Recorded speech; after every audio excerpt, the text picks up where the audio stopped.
What's up, everybody, and welcome to Deckin Around. My name is Tyler. I'm Steve.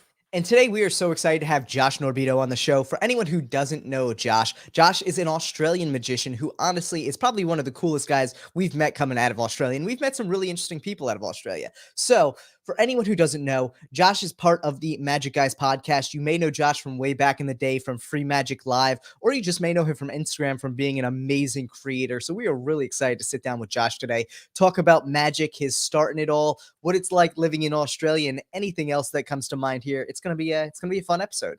Yeah, now you guys won't be able to make fun of my accent because he has kind of like the same pronunciations on his words. I'll be the only one here who doesn't, I guess, have an accent, or maybe I do, depending on where you're from, but it'll be an interesting show, that's for sure. So, dude, I am ready for this, Steve. You ready to jump on into it? Yep. Let's do it.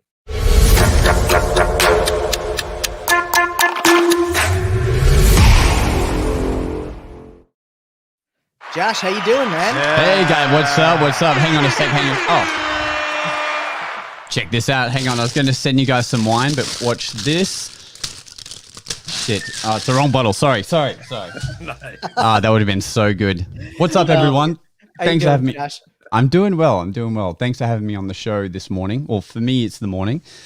6 a.m. And happy to be here. Yeah, for anyone out there who doesn't know, Josh is truly a trooper. He is on at like 6 a.m. his time, which I told him earlier. I'm like, I'm not waking up for 6 a.m. pretty much for anything but a house fire. So at this point, I'm impressed by his dedication for coming on Deckin Around. We're super appreciative of it. And we're super excited. We've actually been trying to get this lined up for like, it feels like months now. It feels like forever at this point.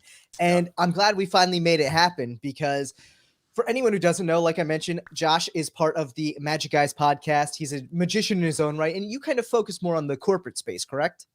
Yeah, for me, when I'm performing, it's more corporate work. So a lot of private events and functions and just working on projects. Like I had to make a car appear like last year, which is maybe the most stressful thing in my life. So just stuff like that is what I love doing. And, and thanks for having me on here, by the way, guys. I know it's been a while. And not because I'm popular, it's just because of scheduling and, you have people like Shin Lim coming on here and that kind of thing.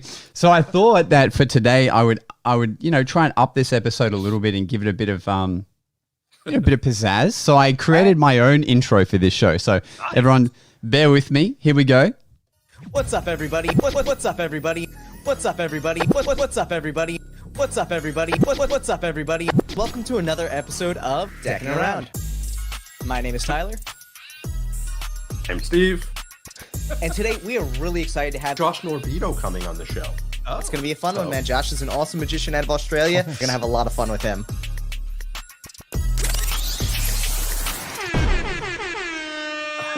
Yo, what's up, everyone? Welcome to the show. There we go. That might have honestly been the most entertaining intro we've ever had. And I got to say, that just goes even more to the dedication of coming on the show here, man. I got to say, I don't even have enough time and energy to edit something together like that. That was fun. That's what I do, man. I've had that sitting in the bank for 3 months now since we've been trying to make that happen. So, We're super pumped to have you on, though, just because, you know what, I think our first introduction to you really was through Jason. And, Jason just hypes the shit out of you because he's an awesome dude like that. And because Jason wouldn't hype someone, though, if it was just for shits and giggles. Like him hyping you means that you're legit.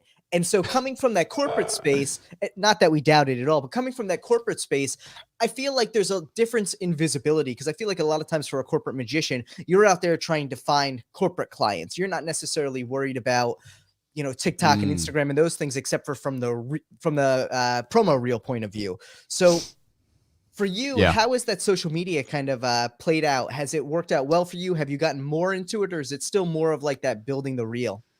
Man, it's Gary V's fault, if you guys are familiar with him. Yes. So in the beginning, it was definitely about having a good promo reel. And it still is in that aspect. Whereas I was given some good advice, which was like, the better your promo reel is, the better your career is.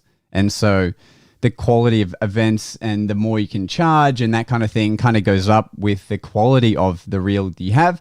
So I looked after that first, and then, it was just fun to put out content, and I always wanted to show that I was working and that I was at these events and stuff. But eventually, it just became an outlet for content and doing creative stuff, which lately I've been trying to make these loop videos and it's all kind of fun things. But yeah, it's Gary Vee's fault because he was like, I put out, me and my team put out 100 pieces of content a day, spread over platforms. So what do you think I think about what you're doing? And I was like, damn, my one piece of content every 3 days is probably not cutting it. So, and that, the more content I put out, there used to be this thing where like, oh, people are going to get sick of it, but the algorithms have this way of, as you guys know as well, like of just like not showing it to everyone if they're not watching your stuff all the time. So it really doesn't matter.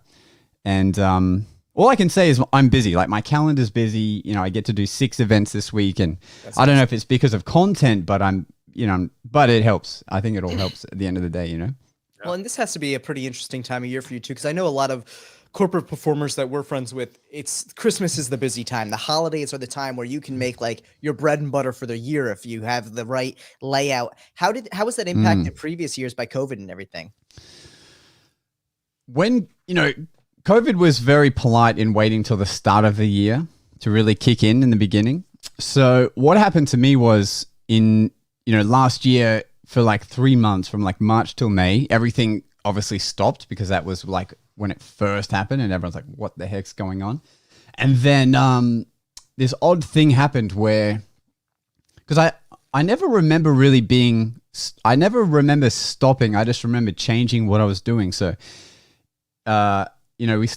Jason and I started to get together and film a lot more content. And we were doing these weird videos like trash magic where we'd grab from the dollar store items for each other and we'd be like, all right, now come up with a magic act with it and just stuff like that. And then towards the end of the year, we were still in a pandemic, but over here, how, I guess you guys would call it a prom, right? Senior prom. Yeah. So over here, now I'm figuring my own words. I don't have to call it prom now. So over here, like for school prom or for a school formal is what we call it. Oh, formal. Yeah, exactly same thing. But I didn't want to confuse your viewers, your fancy viewers.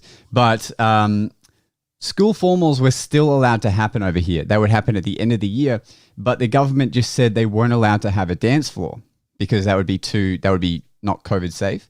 Okay. So one formal hired me to do magic to entertain everyone because now everyone has to be seated like the whole night. And it went really well. I made sure I just like entertained the crap out of them. And then that school gave a talk to all these other schools on how they ran a COVID safe formal. And then I very fortunately became very, very busy performing to schools, which that's never been a demographic for me. And entertaining like a 17-year-old at their prom or formal may be the hardest audience you've ever thought of entertaining. I'll say that. Yeah, that sounds tough. Yeah, so that was, but you've quickly, like, you figure out very quickly that it's all about them. So you make the magic about them straight away and then it's fine. Right. But, so my calendar became busy, but just in like a totally different way. Okay. And yeah, I think everyone who's done well has just adapted. So whether that's changing to Zoom shows or whatever, it's what we had to do, man. So yeah, so very fortunate right now, like things are pretty good here. We don't have to wear masks. There's very little COVID restrictions because we've kind of hit that 80% vaccination rate and all that kind of stuff. So, nice. so I'm pretty fortunate to be very busy this season, like of November and December. So we'll keep that going for as long as we can, No, that's awesome though. And so have you found that like Zoom magic, is that something you've relied on a lot? I know you said, you've kind of adapted with it. Is it something you would continue doing beyond the pandemic, or is it something where you miss that personal interaction that you used to have with the school and the corporate events? Yeah, man, live is so much more fun. But I didn't do that. When I think about it, I probably did a handful of Zoom shows. Okay. It wasn't, life-changing. It's like some of my friends who've just absolutely killed it in that space. Yeah. I did a handful, but I guess the most virtual thing I started doing was a podcast, and we've talked about this a little bit before, but you guys have been like, your podcast has been like a big brother to ours, where we've gone like, like the software we're using right now, we talked about it. We had you guys on I can barely call it that. We had you guys on our podcast and we're using this software that just was relying on my poor little laptop, and it just couldn't handle it. And then hang on. Fuck yeah, that's the swearing alarm. So it's been 10 minutes now. I like that. I like that a lot. They told me to wait 10 minutes before we can swear. There we go. Yeah. Oh, God, shit, fuck, shit. Okay, so sorry guys, sorry. So they now I've lost my way. Yeah, so virtual, and what was the other thing? Oh yeah, the podcast software. Yeah. Yeah. So tomorrow. So we do our 52nd episode tomorrow. So it'll literally be a year. That's crazy. Tomorrow, because of the pandemic. So I'm kind of thankful in that way that we've adapted to this, new platform. So it's more of that stuff that I've enjoyed doing now, like that I'll keep doing, like making content that's made for the viewer on the screen, and then the podcast, that kind of stuff I'll keep doing for sure. Yeah. Nice. Dude, and it really is interesting to see how that goes together too, because you have, like you said, you and Jason kind of started doing things where you just pick up dollar store magic and have some fun with it. And I think during the pandemic there really was a big shift in the magic world for people wanting to see other magicians doing things that weren't necessarily serious, big over the top acts, but just having fun and shooting the shit together. And that caught a lot of traction. I think that's where your podcast really picked up a lot, because you two have such a great kind of interaction with each other. Obviously being longtime friends, you really have built that relationship outside of the podcast, but being able to bring that onto the podcast and translate it to a platform where people get excited by that energy has really, for me, is what makes your podcast so exciting and so entrancing. Yeah. Why, thank you. Good, sir. It's more been like, we use that as an excuse to catch up. I don't know if you guys do the same thing, but it's like us catching up first, and then the second aspect is that other people are watching, so now these days it's like the people that are watching are they know us a little too well. So like there's like inside jokes and stuff happening in the comments, as opposed to like what we're talking about sometimes. Yeah. And it's just fun, man. Like, it's not the biggest podcast, but man, we have fun doing it. So it's easy to just keep it up, That's what matters at the end of the day, is you enjoy it. You could have 10 people who watch it. You could have 1 million people who watch it. As long as you enjoy it. A million. It would be nice. I wouldn't hate it, Tyler. Yeah. I think one of the coolest things about it is that you guys are so candid. You don't care about what you're talking about. You talk about it. Whether it's, let's say, positive or negative. I've man. Been a fan of that type of style. Thank you. Have you watched like a full episode of our podcast? Or no? A full episode? Not since my own. Because that took 2 hours to watch a 1 hour episode. I lived it. That was me watching it. True. I watched snippets for sure. Yeah.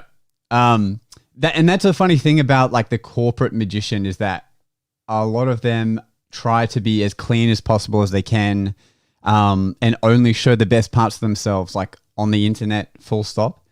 But I found that like just being real on the internet, like clients don't see this stuff, like unless they're really looking for it, they don't see this. And if they do see it, I'll give you a 30% discount off your booking if you mention Deckin Around. That's how like sure I am. Like they've got their own lives to worry about. So like, I just do whatever on the internet, being respectful to, who might watch it and stuff. But, but that's a weird thing. Like, cause Jason is a great example where he's his own boss, cause he's busking, on the street anyway, but like nothing negative comes to him from like him just being his 100% self on video. And I mean 100%. Like in his videos, it looks like he's bantering on for the camera, but we'll be walking in a supermarket and he'll still be throwing one-liners to the people that we're walking past. And I'm like, bro, who are you talking to? And it's like, this guy's walking past. He's like, all right, buddy. Yep. Watch your step. And, all right, lady, do you need some help there? And this is fully what's happening. I'm like, this is crazy. Oh, this is crazy. Dude, I love that. That is epic. So when you two first met up and you see this personality, what was your first thought? Were you sitting there being like, what the fuck am I doing hanging out with this guy? Or were you like, oh no, this is it. This is my best friend for life here.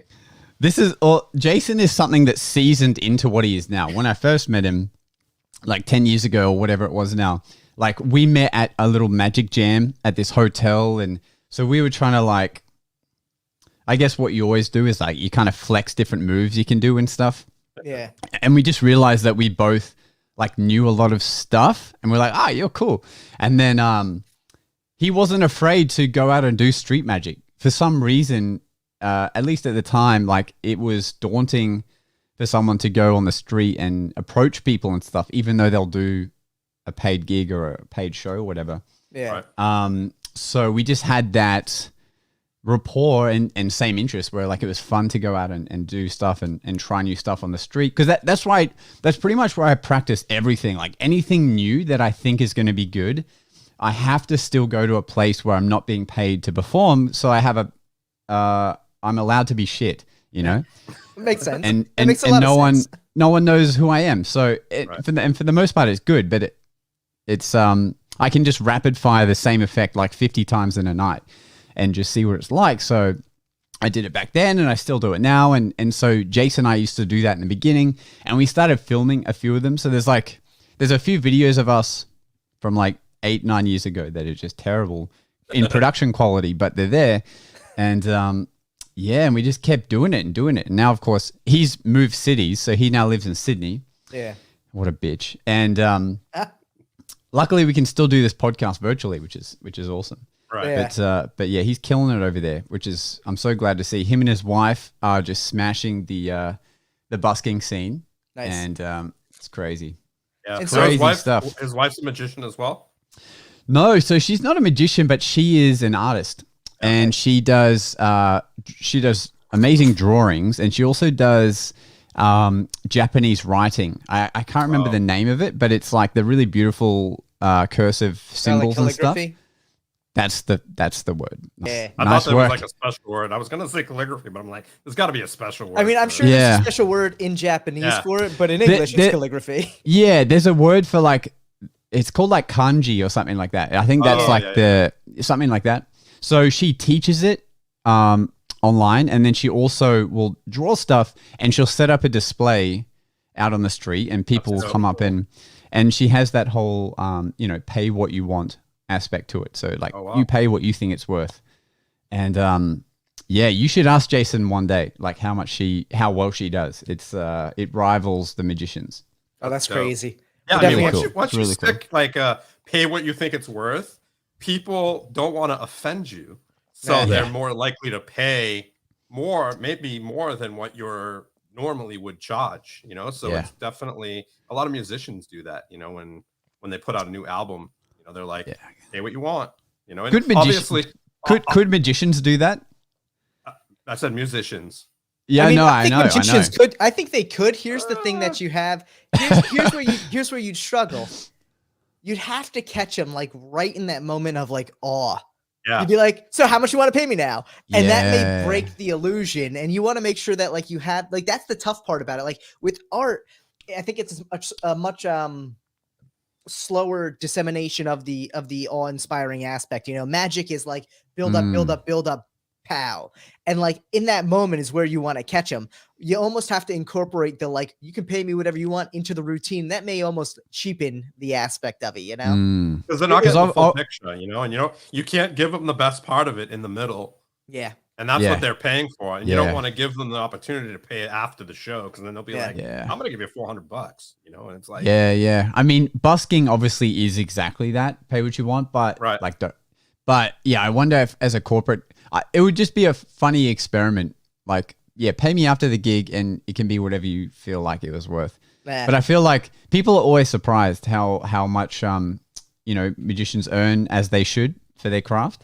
Yeah. I mean, they're entertainers, and it's no different than being up there performing a concert. Like there's a lot of memory and a lot of endurance that goes into being able to perform for any prolonged period of time. No doubt. So yeah, maybe it's not a good idea, because they'll be like, hey, that you'll get a whole crisp 100 for that 3 hours of roving, Something like that. It's almost like you got to bring it out to like the audience. Like in a busking situation, I could see how you could tie it in, where you could be like, all right, we're gonna start off, and you're gonna get like a $1 bill and a $5 bill. And at the end of the show, just go with your gut and throw whatever one you want into the basket. You know, if you love it, throw a 5 in. If you hate it, throw a 1 in. That way you're getting something either way. But like, you can set that kind of like expectation.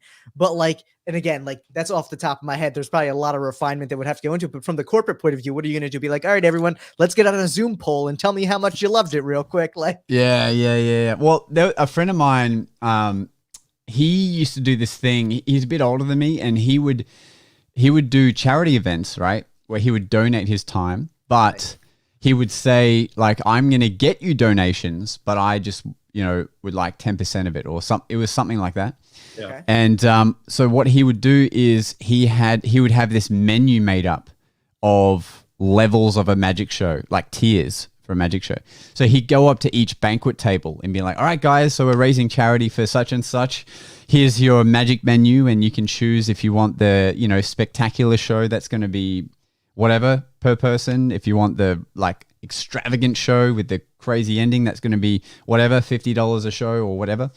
And he would do it like that, which is very salesy, but in a charity aspect, it like in terms of raising money and stuff, it was just a different avenue. That's why people are there. They're there to donate. So yeah.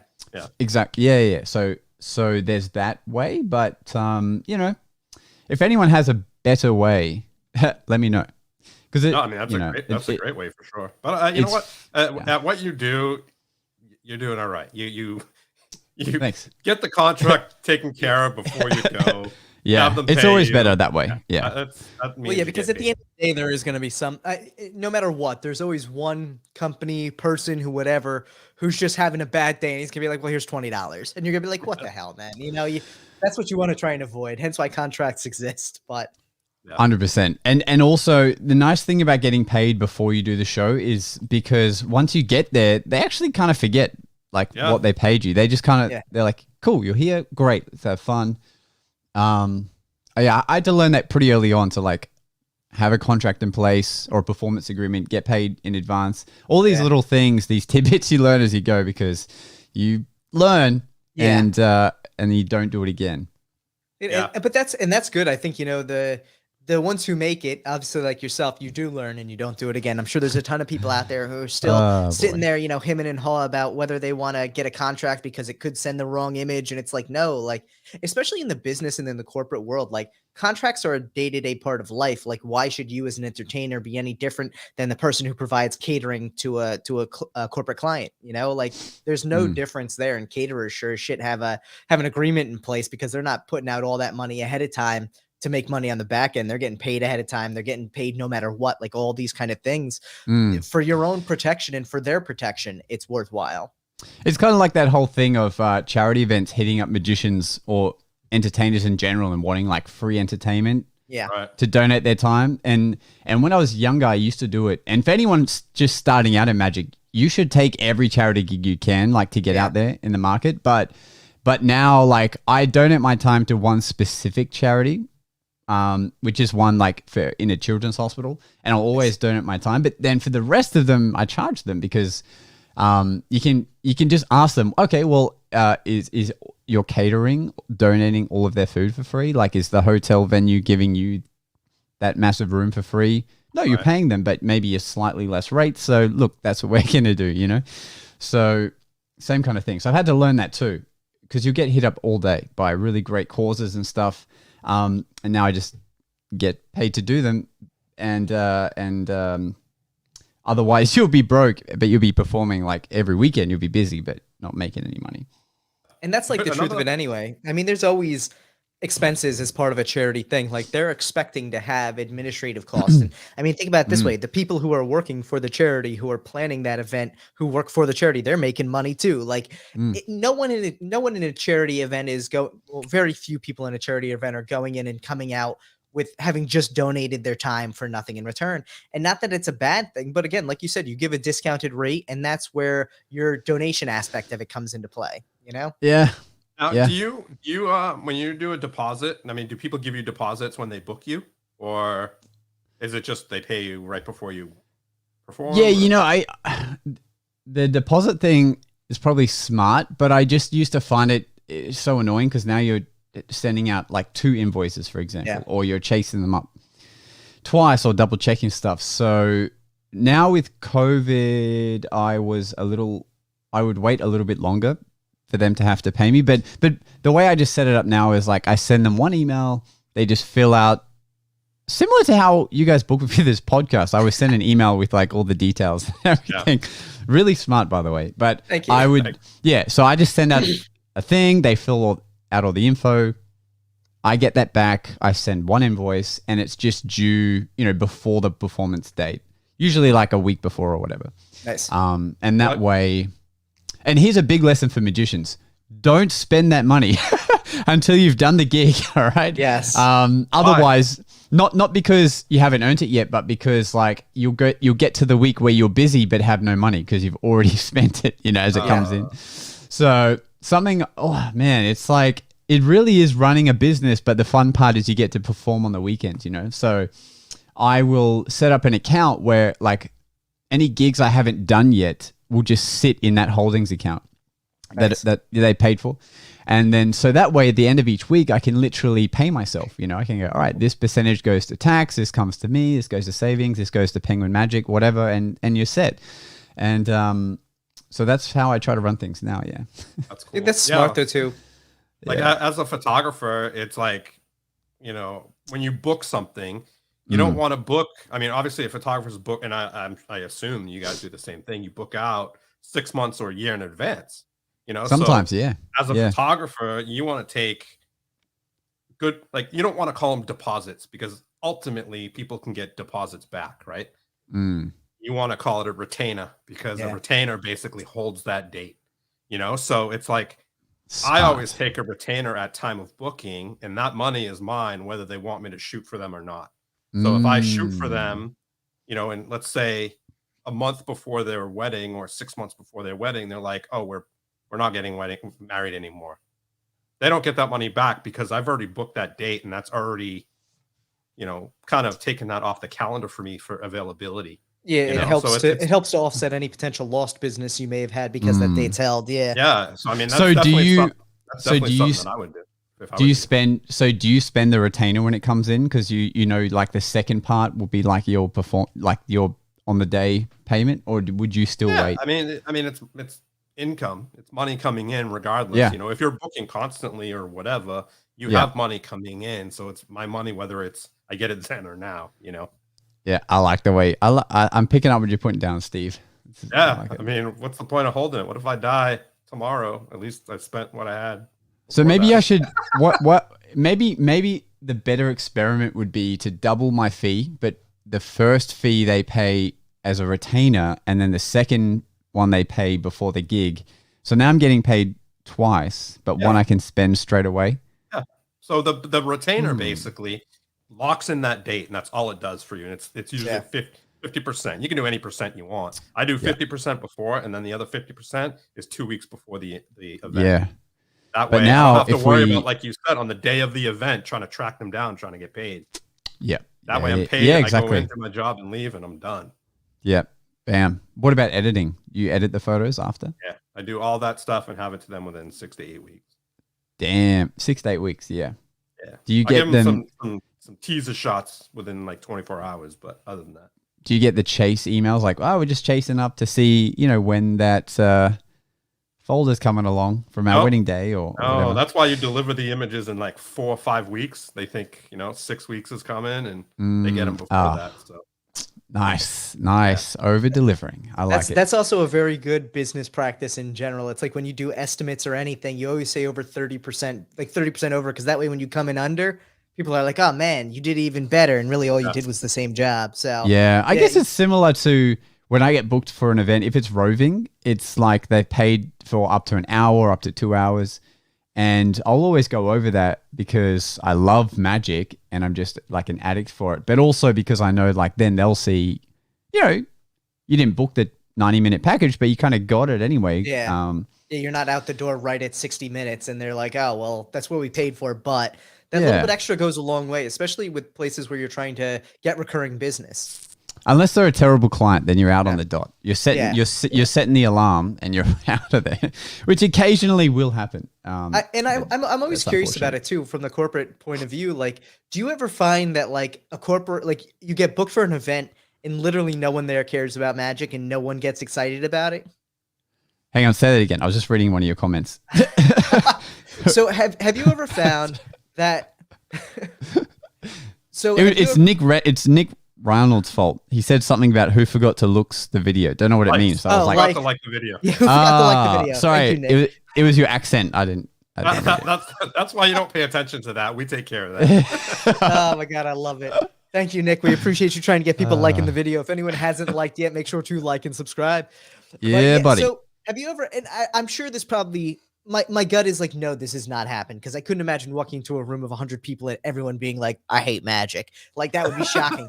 But have you ever been booked for something where it just wasn't the right vibe for magic? Like, have you ever gone to an event that was like super serious and you're trying to make it lively and fun? I mean, like no one books a magician for a funeral, but like that similar kind of vibe, right?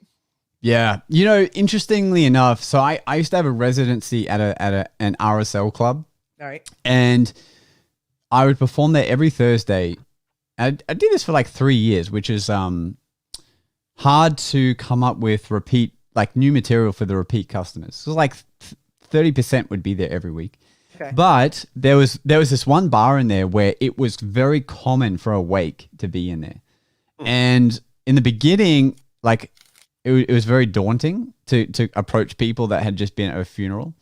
But in the end, I actually found them to be quite receiving, because they've just been through a lot that day. Yeah. And then to have fun in the memory of someone is a good thing in the end. I would always find, like, there'd always be the weird uncle that's like, oh, just so you know, this is a wake. I'm like, yeah, look, you guys, I try not to say any jokes related to it, because there's so many places you can take it. But,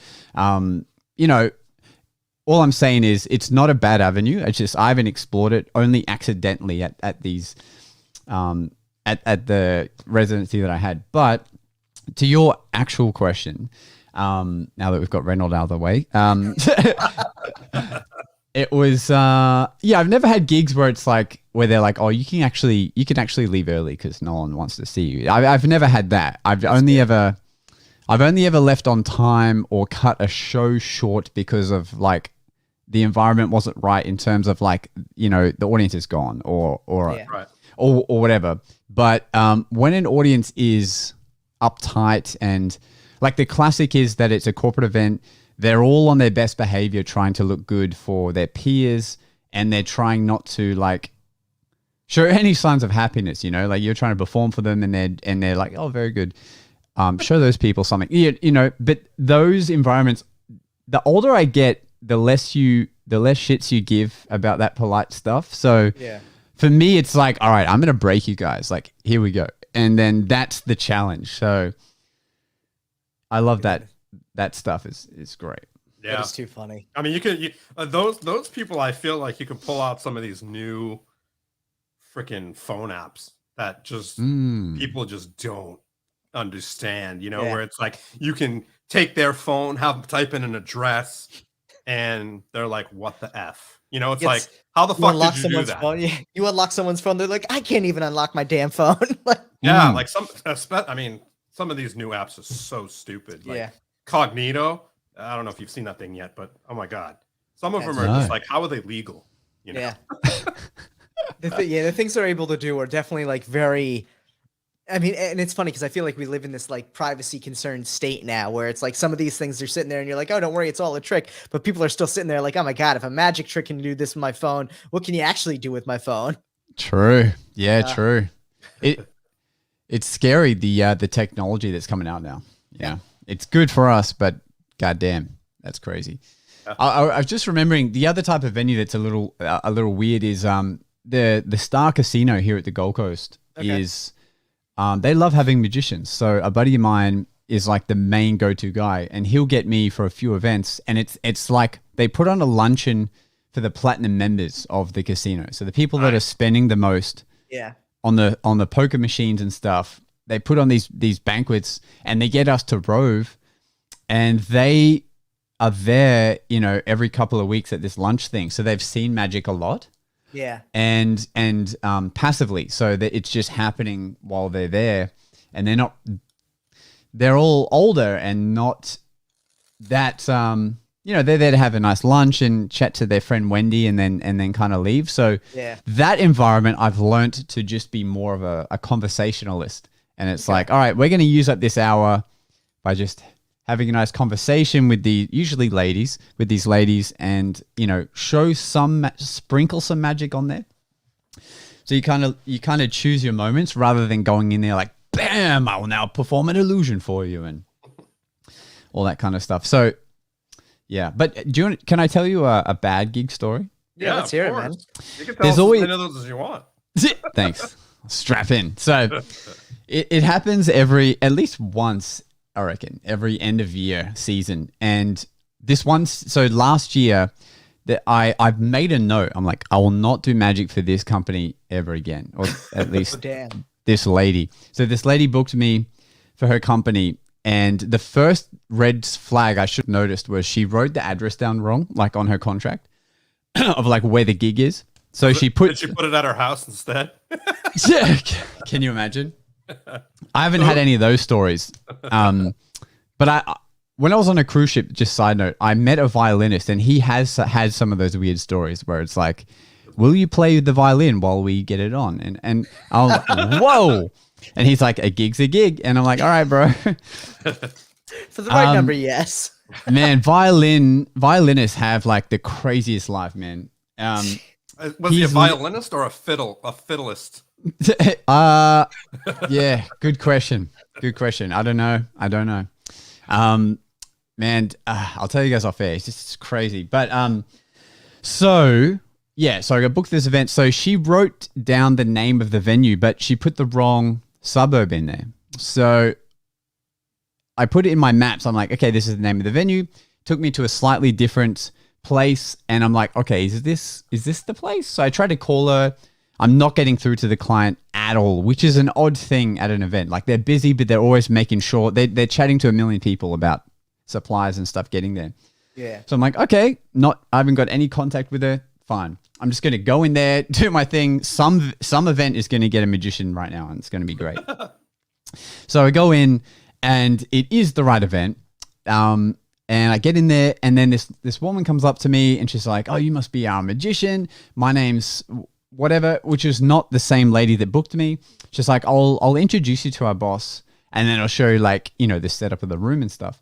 And then I'm there like 20 minutes early, and this woman, we'll call her Sally. Sally takes me over to meet the boss, and the boss is just off her tree. She's like, the second she sees me, she's like, our magician's here. All right, everyone. All right, stop what you're doing. All right, go. Yes. And I'm like, whoa, what is happening right now? Like there's a DJ playing and everything.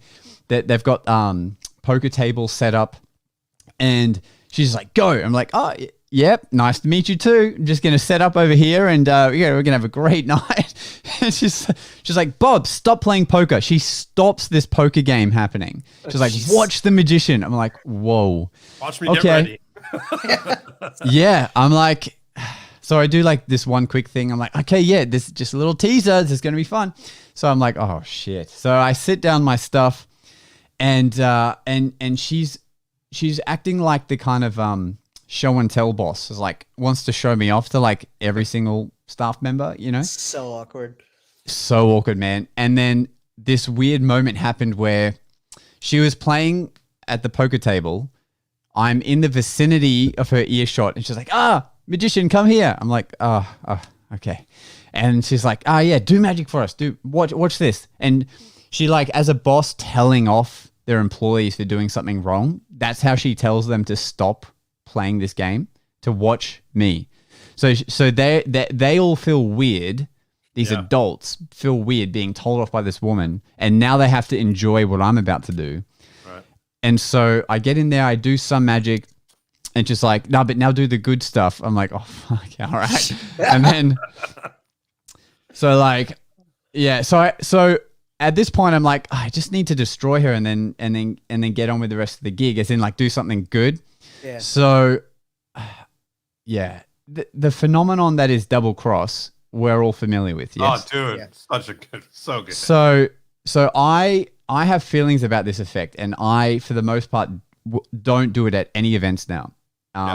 because it's almost too good, but it's too easy to do that effect. So a lot of people do it, and I just I try to do I actually try to do somewhat more risky magic at my events, like where I have to work a bit harder to pull it off. But this was a double cross moment. Yeah. So I do double cross on this woman, right?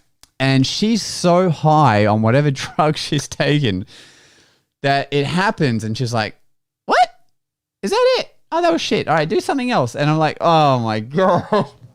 It was like it was so bizarre, man. And so that's crazy. The rest of the party and stuff, like, really enjoyed the magic, but she was just so intense that the moment it had been an hour, I was gone. Like, I was out of there. Dude, and what did everybody else say when they saw Double Cross? What at that? What do you mean? Like, just in general, or like when you did it, when the lady was like, was everyone like, what the fuck? Man, everyone was just so uncomfortable. From her anyway. Like, no one was doing nothing, bro. They were just like, that sounds miserable. Hey, what do I do to not get in trouble from my boss right now? That sounds so like that sounds like it's got to be like it's tough to go to work every day. Like, that's got to be a horrifying place to work in general. So working there for 1 hour sounded painful. It really built rapport for the other employees that I was performing to, because we'd all now been through, experienced this boss. Because and I found out it wasn't me, because right at the end when I was about to leave, they started their speeches. Yeah. And this guy had been talking for a while, and the boss actually yelled at him like, hurry up, you've been up there too long. But she thinks she's being funny. Jesus Christ. And she's like yelling at the DJ, turn your effing music down, it's too loud. Like that kind of thing. Super weird, man. It was super weird. But it happens every year. There's always one that's just super fucked up. So you've just got like a rolling blacklist of places you won't work anymore then. Look, for the right price, like, I'll go in there for an hour, but this particular one, I was like, nah, that's enough. That's, That's brutal. Like, I don't. But still, it's not a. Yeah. But still, you're getting paid a good fee and whatever. But it's like we go through odd stuff. Like, I can imagine with photography, I can't even imagine. Everyone wants to be in the photo. Everyone wants, take a selfie off my phone. Put your massive $10,000 camera down and take a photo with my phone camera. I'm sure you get those weird. That at a wedding. People are always like, take a picture, and even the bridegroom, like, they don't usually talk to you at all until you confront them being like, do you want, like, we need to do this or whatever. But you will have like the aunt or the mom or dad, or not the dad usually, but the mom just being like, oh, can you take a picture of me and my sisters, or, me and my cousins, or like stuff like that. But for the most part, I mean, depending on the photographer, I would like to think that most photographers for weddings do this. Is you're kind of like one of the guests. You're a ninja. You're kind of like squirming in and out of all the dancing, and you're just like literally in the heat of it. They don't even know you're the photographer. They just see flashes every once in a while. You know what I mean? So it's kind of a little different. You're not entertaining.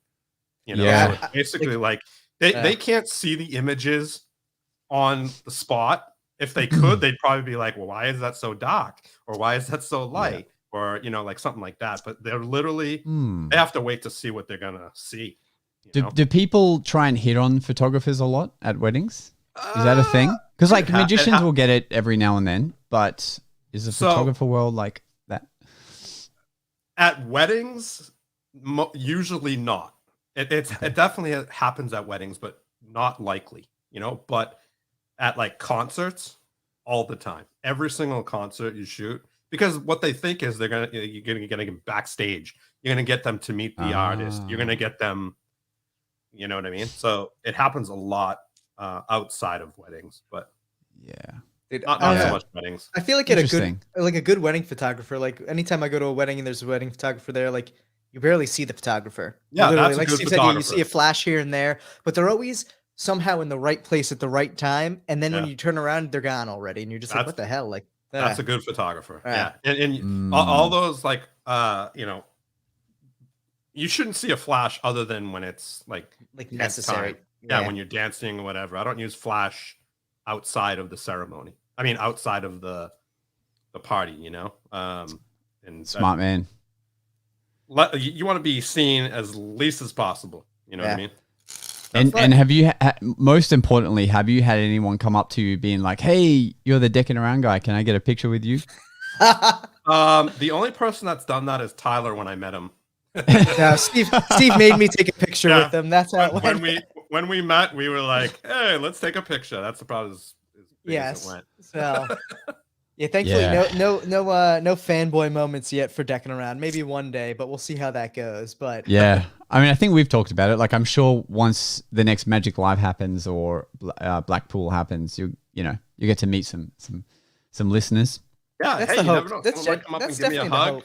You'll get to meet Stu Batman and Nick Reynolds and somebody might. Is that it? Is that everyone that's here? Nice. Rambo. Yeah. You'll meet those three. They might wanna either give me a hug or punch me in the face. Who knows? Oh yeah. Dude, I love it because like it's funny having done the show. There are people who live literally within 10 to 15 minutes of me. Yeah. Who have listened to the show. And they'll be like, and like the way I found out the first time is we were looking at like the analytics on the podcast, and it would be like, someone keeps listening from blah, blah, blah, New Jersey. And I'm like, it's not me. I'm not listening to my own podcast. I'm like, who the hell is this? Because it's literally like 10 minutes down the road from me. And eventually we figured out like the back channel as to who it was. And I was like, all right. And it happened to also be someone who bought from Steve's store. And it was like super small world. So their girlfriend is designing my new deck. Yeah. Wow. Yeah. Wow. Small world. Super small world. And people that listen to our podcast, like, in a roundabout way, like, do work for us now. Like, our buddy Mika, who was in the chat just before I saw, I think we purely met from the podcast, or he watched like Jason's content first and then the podcast. And now like he's the guy making our 1 minute, real videos online, awesome. Like the recap videos from the podcast. Yeah. And he makes that. And then we have another friend doing some other stuff for us. And like, they're all just people we first met on the podcast and now like are our friends because they spend so much time, learning about us and hearing us talk. And then eventually like we'll do some Zoom hangouts and stuff with our Patreon. And then you really get to learn about these people who are now friends. And, like Doug Conn was just meant to be a guest and we had so much fun with him on. Now he's just one of the Magic guys. Which I love that. I noticed that the other day. I was looking at the channel. I'm like, Doug's on all the time now. And I think that's great. Yeah. And like it's funny too, because I know when we were on your show, you even mentioned us. You're like, if you haven't had Doug on, you have to because he's awesome. And like you could tell in that moment, you're like, Doug's a great guy. Like it's good to see how that evolves and how the kind of dynamic of the shows evolve over time as well. Yeah, and it's fun just to have a third person. Sometimes he's the mediator between Jason and I. Like last week, Jason, he's doing the 365 challenge again, which is crazy to attempt it a second time after not doing it once before. It's insanity, and I wouldn't wish it on my worst enemy to have to go through what he's doing. Yeah, but the community loves him, Yeah. Anyway, like just as a little example of like, Jason and I. We've known each other for so long now, we can bring up anything and still be friends. And basically he put a tutorial out that I was kind of not cool with because it's something that we both learned that was somewhat underground. I'm like, so we talked about it on the podcast and we had Doug being like the mediator, like, now what do you want to say? Now what do you want to say? And we worked it out, but Doug's good for that reason. But also it's so funny for like an older guy. He's so clever with his content, and obviously his YouTube channel smashes both Jason and I. It's like, dude, he's got like crazy amounts of subs on his YouTube. It's crazy. Awesome. Over 300,000, and it's only getting bigger. But he'll still, he'll hang out with us, crack jokes, and then he'll go back to his massive platform, and he teaches Magic really well on that platform because he knows he credits everyone because he bloody knows the people that wrote the books and stuff, and he has the actual books and that kind of stuff. So it's cool. So we can literally go to him and be like like double cross, for example, we can be like, where did this originate from? And he's like, well, it used to be done with ashes, but like this was the first person to really do it, and this book and crazy stuff. Cool. Anyway, let me show you guys something. If the camera will hey, look at that fancy camera. so this is just a bit of fun for our friends watching. Do you guys put this up on audio only as well, like Spotify and stuff? We used to do audio only on this. We do not anymore. Sweet. Because we found that most of it video drives it better. So everyone will get to see this who checks it out. Oh, okay, cool. Otherwise, I'd be like, one rubber band. Okay, here we go. 1, 2, bam! Look at that, real magic. That's what real magic looks like. Bang! Look, we'll go the second band. Now these are honestly these are from Penguin Magic, but they're antimicrobial rubber bands. So they are real rubber bands, but they're extra stretchy, and they're latex free. They're latex free, which actually is good for COVID safe events. Yeah, because it can't attract bacteria. Anyway, so to unlink it, we're going to get the bottom strand, pop that sucker out, and then the top one. Don't blink. 1, 2, 3. Love it. Nice. Bam. Now, this I've been having a bit of fun with. So if I break, actually, maybe the orange one is better to contrast. Okay. So let me break this. Would you agree that's a broken rubber band? Is this what they look? By the way, do you call them rubber bands or do you call them elastic rubber bands? Rubber bands. Elastics. Yeah. I would say like elastic. And this is true. At a sales event, I asked a guy what he would call this, and he said, I would call it a flexible tension disc. And I was like, wow, you pompous motherfucker. But anyway, that's what he really called it. And then I learned that I'll just keep it in view so I don't think I'm switching it. But then like in Japan, apparently they call it a gomu bando. So I learned that and I was like, that's cool. Maybe I'll say that sometimes. But anyway, so now I get so much fun with these rubber bands because I'll literally like say some of those different words, people name them, and then I'll ask someone like, oh, and what would you call it? And then it's fun to see them like come up with some kind of name. Yeah. Anyway, so this is fun. Some magicians might have seen this before, but if you really could put a band back together, I think it would look something like this. Yep. There we go. There you go. And you would have it come back into what looks like one rubber band. And then if I do it again, so that you'll enjoy this, I'll do it again. Actually, I'll break it a second time. There we go. So now you have two pieces, and we'll put the first piece back together. And then the second piece, this has been broken for a while now. So for everyone out there who has one of these, maybe you're a uni student and you're trying to cut down on bills. If you just put a knot in your band, cut down on bills, you can get twice as much use out of your bands. Now, that's not magic. That's just a general life tip that I want to share with everyone. But obviously the knot gives it away. So if I can get to focus and remove the knot, that makes it just a little bit better. But that is cool.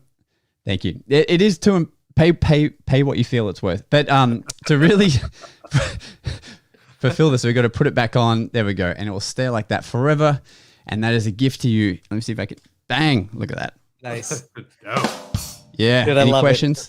There it is. No, that was dope. I always love like magic that uses like things like rubber bands and pens and all that fun stuff because it's so relatable. I love that too. Thanks. See, if Steve or I drank coffee, we would have a Deckin Around mug, but we've never gotten around to it. That's the problem there. But, dude. So, and for anyone who hasn't listened to your podcast, we do have the link in the description below, so everyone should check out the Magic Guys podcast because it's been dope to see how you've kind of grown up with it and everything. And really, like you said, it's an evolutionary process always. Like every episode, you're walking away with something new where you're like, oh, next time let's not do that, or let's do this differently, or let's do whatever. Try new things, and that's part of the fun. Yeah, it's just cool, like having. So this is my main, I guess, study room, and like this Rodecaster, this Rodecaster Pro, this mic, all this stuff was like paid for by our viewers, which is insane to me. Awesome, it's crazy. And then my girlfriend got me this sign made up, and just all the little things. It's really cool. You're official when you got the neon sign, dude. Remote control. Like, what else do you want? It's insane. So I've made it, and thanks. It's remote control. You should just say it's magic as well and snap and just. Oh damn it! God, you missed the boat on that one, buddy. Can we edit stuff? Dude, hey, let's try it. Let's start over. Dude, you really made it since you have a neon sign in the back. Bro, check this out. I can use my wand. Oh damn it! Hang on. There we go. The wand wasn't in range. It wasn't in range. Let me put it back on. There we go. So that's I'm crayons to perfume, as David Williamson would say. God, I love it, man. I love it. Yeah, that was well done, guys. We tried. And so for you to kind of be doing the podcast, like you said, it's a good opportunity for you and Jason to stay together. How's the dynamic changed or evolved since you originally were doing it remote, then you were able to do it in person again, and then with Jason moving, you've had to do it remote. How has that kind of shifted the dynamic for you guys? So it actually started in person. When we first started them, it was all in person. And we would meet up. So they were pre-recorded. They weren't done live because we weren't this fancy. And we would meet up and we would shoot a month's worth. So we'd shoot we'd shoot half an hour episodes, and we do 4 of them, because in the very, very beginning, we were hiring out a space to do it. It was like a comedian that had some gear. We're like, sweet, here's a keg of beer. Let us shoot some stuff. And then so we shot like the first month's worth of episodes, like on the very first day. We got home and we're like, whoa, we were not even holding the mics to our mouths. We were like this. And because we didn't have headphones to like hear the recording, we scrapped all of it. We were like, we got to go film it all again. Yeah. And now we know like what to fix. So we did it again. It was so hot as well because it was the end of the year, which is really hot for us in summer. And we're like, this is not going to work. So literally after like 2 rounds of recording, we were like, we need our own stuff. So then we started doing it at our place. So my favorite versions of our podcast is when we used to do them live, because there's just that energy that you bounce off, and it's like hanging out with a friend. When we switched to virtual, like the way we're doing it now is definitely a lot more streamlined in terms of workflow, like because it's live, so there's no editing involved. And then StreamYard also saves an audio only version, which can go straight up to the cloud and people can listen to it. So it saves me like 3 hours of editing every week. Yeah. But it's kind of a little bit more passive now where, for example, Jason, I love you, Jason, but sometimes he won't wake up for the podcast because it's like, and like if you were to listen to our podcast episode last week, I literally connected my phone to the roadcaster and called Jason live on the podcast, being like, bro, you jumping on the podcast? He's like, oh yeah, that's right. That's happening. You're on live right now, aren't you? And then he jumped on. And you know, sometimes he'll be like eating breakfast, like right when I hit live, I'm like his wife will pass him a bowl of food. And so he's just there go, and I'm like, dude, so like, it's just like as if we literally are just on a video call. So it loses a bit of that pizzazness when it's not, you're not bouncing off each other live. But it's the way to do it long term, I think, to have longevity, because it's just you wake up, sit down, we chat a bit, and then we record that stuff. So yeah, so over time I've kind of become like the captain of the ship in terms of like setting up the podcast every week and whatever. But then we just let it roll and just see what happens. Jason books all the guests, like, you know, he booked you guys originally. And unlike you, which is very planned out well, I have no idea, like, if the guest is going to turn up, like, how they're getting to us. We have the same concern. Trust us. It doesn't matter. Yeah. It doesn't matter how good everything happens or looks beforehand. It's up to the guest if they show up. Yeah. True. Yeah, true. Yeah. We've had some, even not too long ago, we've had some people who just didn't show up, and we're like, you know, you gotta pivot. What the best thing to do in those situations is, if you're gonna have a guest who doesn't show up, you always have like a couple friends who you could like call on last minute to be like, hey, you want to pop on real quick? And they're like, yeah, sure, I'll be right there. And then you have like an impromptu episode. You know who did that for us? Have you guys ever had Pig Cake on here, or are you familiar with him? Not yet. Dude, he's such a funny dude. You might not be able to bring him on until the 10-minute mark, but it's worth it. He's a funny dude. And also, so we had him on, and then we were going to have, I think Doug wasn't able to make an episode, I think. So we were like, oh, we want a third person. Reached out to him. He's in Miami. So Miami time was still like, it wasn't too late. And he just jumped on. He's like, yeah, cool. He's like, I was about to go rave at some nightclub or whatever, but yeah, I'll hang out with you guys instead. That's awesome. So he was just there with his white singlet on and everything. How old is he? Yeah. My guess would be late 30s or mid 30s. I think. Club. Well, he was. Well, that's the PG version of what he said. That's the PG version. Yeah. But funny dude, man. Funny dude. Yeah, we have plans to hopefully have him on the near term, so we'll see how that plays out. But yeah. It's funny too, and that's like you said, the whole not having him on until the 10-minute mark. That's always been part of the reason why we're like, all right, we want to have him on, but like, yeah, he's no filter at all. So. Maybe this one won't be live. It'll be live. We'll have some restrictions on it. Yeah, we'll do an 11-minute intro until he comes in. That's right. Yeah. You're going to be visual only, no audio for 11 minutes. For 11 minutes. I feel like he could still figure out a way to just shock and awe in that 11 minutes there, visual only. We just won't have him even shown for the first 11 minutes. There you go. That's the right. Yeah. Just tell him that the podcast is actually at 3:10 and that way he'll be in the background. He'll be in the backstage area. We'll be able to see him and he'll see us and hear us and we'll just create some really cool intro for him. That's the good thing about StreamYard is you have that full control over what's on screen at any given point in time. So, as long as you got quick reflexes, you could always bounce back. Yeah. That still probably won't help you, but it's, you do what you can. We'll just mute him for the first 10 minutes. Nah, we'll be fine. It'll be a blast. Honestly, we're excited to have him on at some point because he's super knowledgeable and he seems like such a high energy guy. He seems fun. So yeah, he's a good dude. And he's really tied into the community and he makes his living from the community, teaching magic on his Patreon and putting up hilarious videos. I was introduced to him from his Jabrizi video and when he reacted to the Magic is Dead podcast that Jabrizi put out, man, and I was like, he's going to be a friend of mine. That's funny. That's funny stuff. I haven't seen it yet. I'll have to check it out. Dude, just watch his. What, you haven't seen the Magic is Dead or? I've seen the, you're talking about what's the Magic is Dead? That's gimmick? Yeah, Jabrizi put up like an hour-long episode that he called a podcast, and he talks about why magic is dead, but really it's just about why people don't like him. Yeah. And, no. I didn't see it. Okay, well, don't even worry. Just watch Pigcake's version of it, reacting to it. So much better. So much better. Man, that guy is funny. Anyway, are there guests that you've been trying to... I mean, you've got some big names on your podcast already. Like, good work. We've had Josh Norbido work. Who cares? Yeah. Well, the episode hasn't finished yet.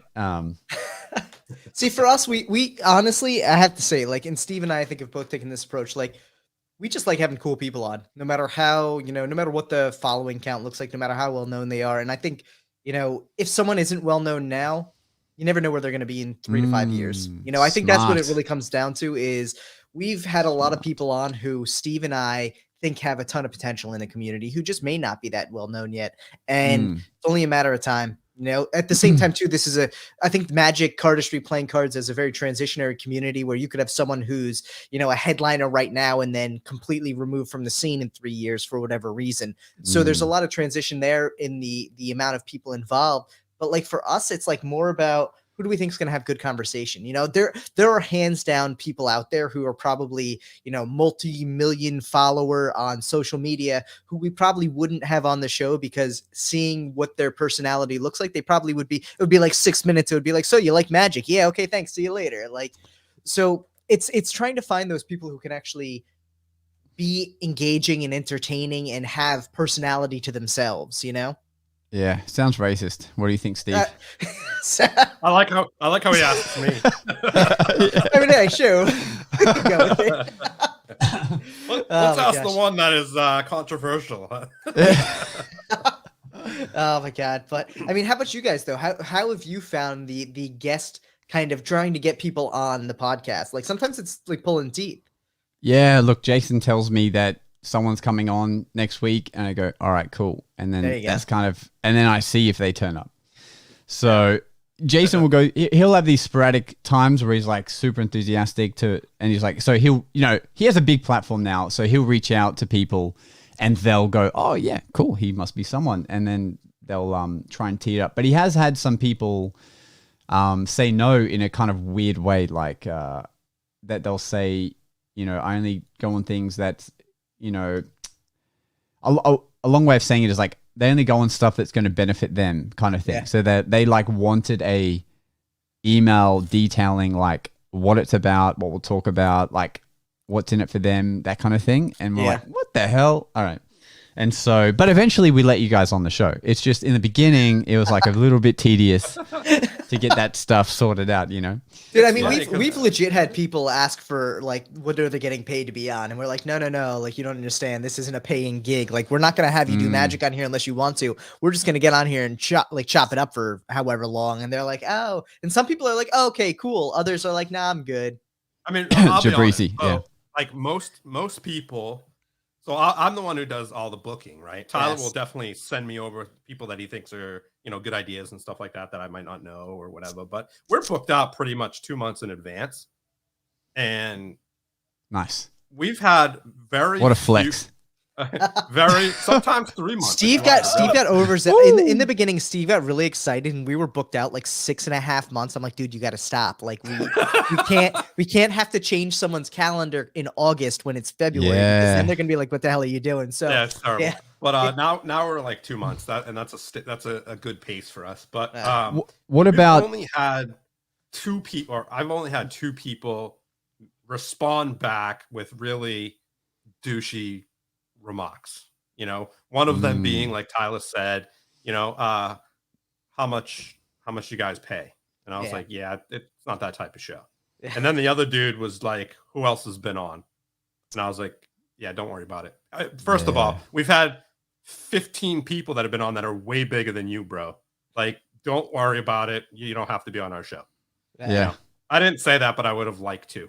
But other than that, dude, we've had nothing but people being so generous and positive, and everybody that we've asked once someone reads your message, that's the hit or miss part, because if someone doesn't read your message, then it's an uphill battle. Yeah, we've had a couple people that read it and then just didn't respond, so we're just like, okay, they don't want to come on. And we've had a couple people say, yeah, we'd love to be on, and still don't respond. And then they ghost us after that. Yeah, it's like the fast and loose people. They're like, cool, and then just no accountability. And honestly, some of our favorite guests from the show, like Jasper's, like Singaporean Cardist, like Jasper's, we've had him on 2 or 3 times now, and every single time he oversleeps.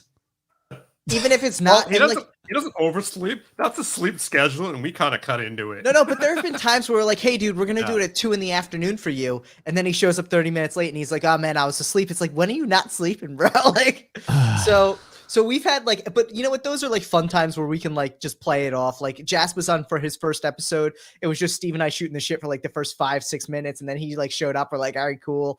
Or like we had him on a 24-hour episode and he was like 40 minutes late.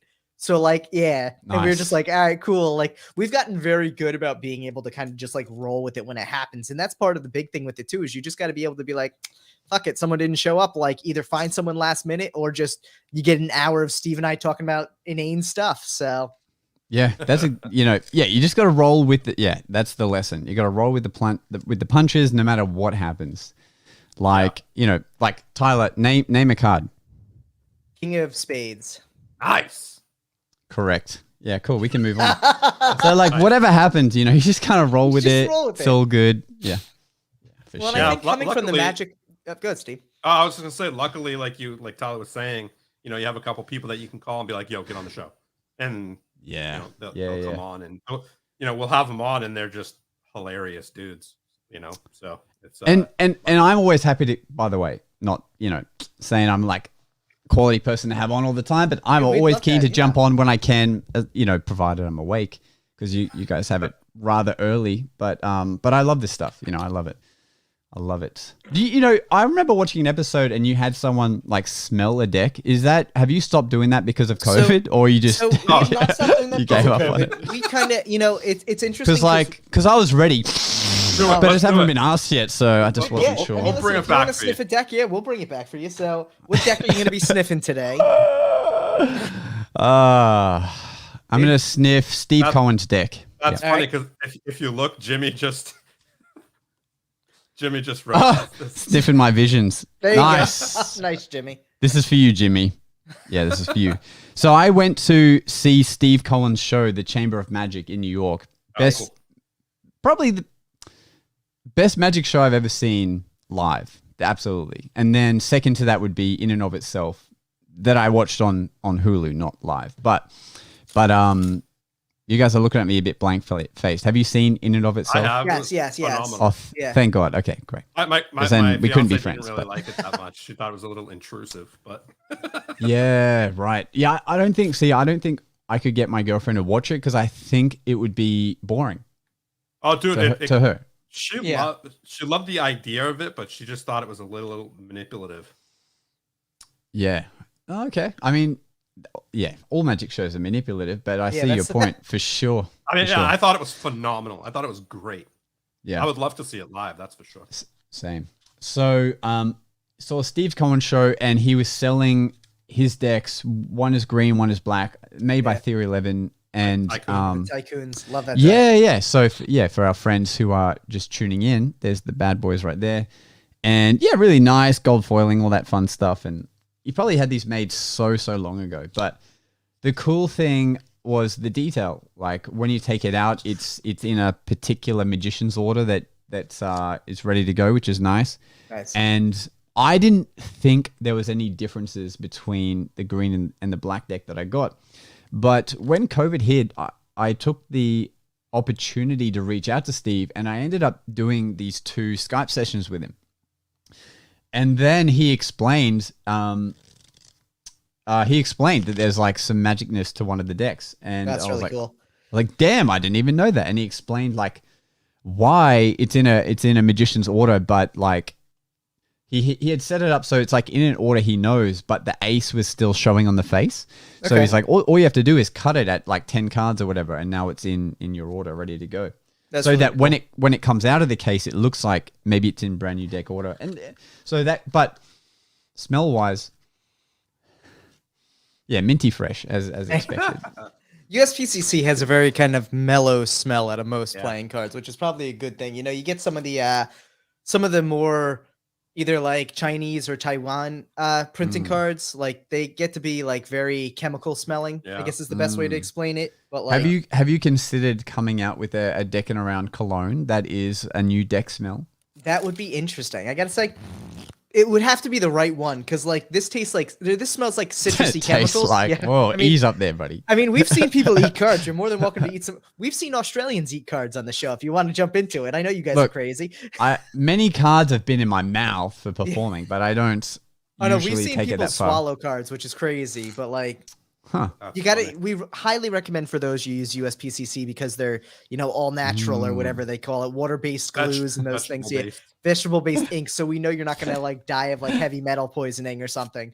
Yeah, and just so you know, Josh, they for the Tycoons they have a red and ivory, as well, and a blue, and a blue. Yeah, they expanded the line. I think after he's been holding out on me. Yeah, true. They just give Steve like the ones that no one wants. Who wants green? No, they definitely didn't give them to me. No, they're good looking decks though. I gotta say, they're definitely Tycoons is probably some of the first decks I think a lot of people who get into collecting actually go with. It's always a Theory 11 deck somewhere in the mix. So Monarchs, bro. Yeah, Monarchs or Tycoons or the Union or the what's the other one I can't think of? SNL, the Jimmy Fallons. People, I've never gotten into like the SNL and Jimmy Fallon ones, or the NPH one even. But have you guys ever chatted with Nathan Dharma, who makes the implicit playing cards? What is this the first time you're seeing them? I've seen them before. I'm trying to think if Nathan's reached out to us before. So he lives in Melbourne. Okay. So so this is the second edition he brought out. So these ones are. Oh, that's you're not going to see anything. So they are gold foiled, and nice. There we gold go. Foil. Yeah, gold foil, and I think good card to show. King of Spades, and these ones were made by Cardamundi. But anyway, so he was like a local guy. He sent me some of these when he was doing his Kickstarter, and which was it was amazing to watch people support that kind of stuff and get backed and all that kind of stuff. Anyway, nice, fresh. So now, as a magician, seven. What sort? You know what? I was just about to ask you what your favorite number is, so there you go. But Yeah. I'm glad you read my mind. Seven of what? Seven. Oh, seven of first. Yep. There you Nah. And so, as a magician, have you taken a lot of like looks at Kickstarter? Is that an area that you really look into at all, or is it more so something you steer clear of? Like, again, actually, two questions there. Being a corporate magician, have you ever felt the desire to create and market your own kind of gimmick or routine or things along those lines? And with that in mind, have you ever looked at Kickstarter looking for magic? Yeah. So, this is my 7th year doing magic full time, like as a career, wow. which is amazing, and I get to do the thing I love, and it's beautiful. But because it's such a, I'm at a place now where like I'm not hunting for work. Like I've got a client base built up now that a certain percentage will book me every year, which I am so fortunate to, and I'll get referrals from these events, and people will find me on Google and all that kind of stuff. So it's at a place where it doesn't need so much attention, like for me to constantly get work. So now it's, in a funny way, the gigs that I'm doing are the work part. And then the fun part now is doing stuff for like the podcast and coming up with content and all this kind of stuff. And so I've never considered doing a Kickstarter personally, although Jason has mentioned a couple of times that'd be great to like have a Magic Guys deck. But I'm like, bro, there's probably more required than us just thinking we chuck a Kickstarter up there. So we've just kind of like steered away from that for now. But in terms of like, marketing magic and stuff, if I'm honest, I've never felt like the stuff I'm doing is unique enough that I can say like this has the Josh stamp on it and, pay money to learn this. In saying that, I think my favorite way to teach someone is to actually be able to session with them. So that is why, because in the beginning, a couple of people still remember me from Free Magic Live, and it was this channel that taught easy to learn magic tricks, which I think is a great place to start learning stuff, like to get interested in it.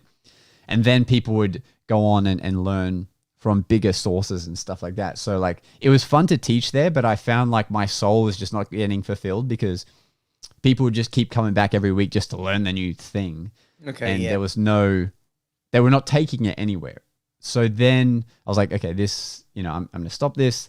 But then I had a few fans that still came up to me like, are you going to teach anymore? And I was like, well, maybe we can do a thing where I send you videos, you send me like your performance of it back and like I can actually help you get good. Yeah. So I started like this monthly based thing. This is before like Patreon existed and stuff. So I found this system called Moon Clerk, which was like one of the early adopters of like a monthly subscription for just regular people to set up. Okay. And I used like a Facebook group. So I just like put the video in this Facebook group and set it up that way. And that was more fulfilling. And then eventually again, it kind of became a bit of like, they're just supporting me, but not super keen to learn the magic. Like they're happy to pay the monthly fee or whatever. And I was like, that's not the best use of my time then if it's just for that. And then the podcast is my favorite version of it because we do these monthly hangout sessions. So I'm not really there to teach, but if they should ask about a thing they're working on or something they saw me do, then we'll dive into it and kind of session it. Okay. And that's kind of been my favorite way of sharing anything with the community. And there's a great Facebook group for me called the Memory Deck Workers because I love memory stuff and with decks. And so I'll post videos in there, just performance videos of stuff I'm trialing out. And some people say that I should do like a compilation video of like all the different ways you can like outs for a certain trick and stuff like that. So that might be something I may have fun with doing in the future. But for now, I just love performing, man. Yeah, I just love performing, creating content, chatting with cool people, and doing that kind of stuff. So it seems like you've gravitated a lot though towards the teaching side of stuff. What kind of got you into teaching initially with magic at least? Yeah, money. Great answer. Being on Free Magic Live, like, have no mistake, I was paid to like do X amount of episodes and that kind of thing, which is fun. But I have a funny relationship with like tutorials online, and Jason will tell you exactly that, which is that there's there's certain things that I feel are better not shown in a public space. So there's only so many tricks you can teach before like you start getting into that gray water. Yeah. And so, but I'm starting to not care about that so much now because, the information wants to be free and get out there. But so the teaching thing, I got into it because it was like the cool thing at the time. Like Free Magic Live was a massive channel, and I was like, cool, people see me on there, and it'll help my brand and all that kind of stuff. All the stupid things you say when you're first trying to get into magic. And then, I just realized that maybe I want to be doing more performing. So instead of teaching magic, what I actually ended up doing was I ended up creating a keynote presentation, which is kind of like a motivational speaker-esque thing. Yeah.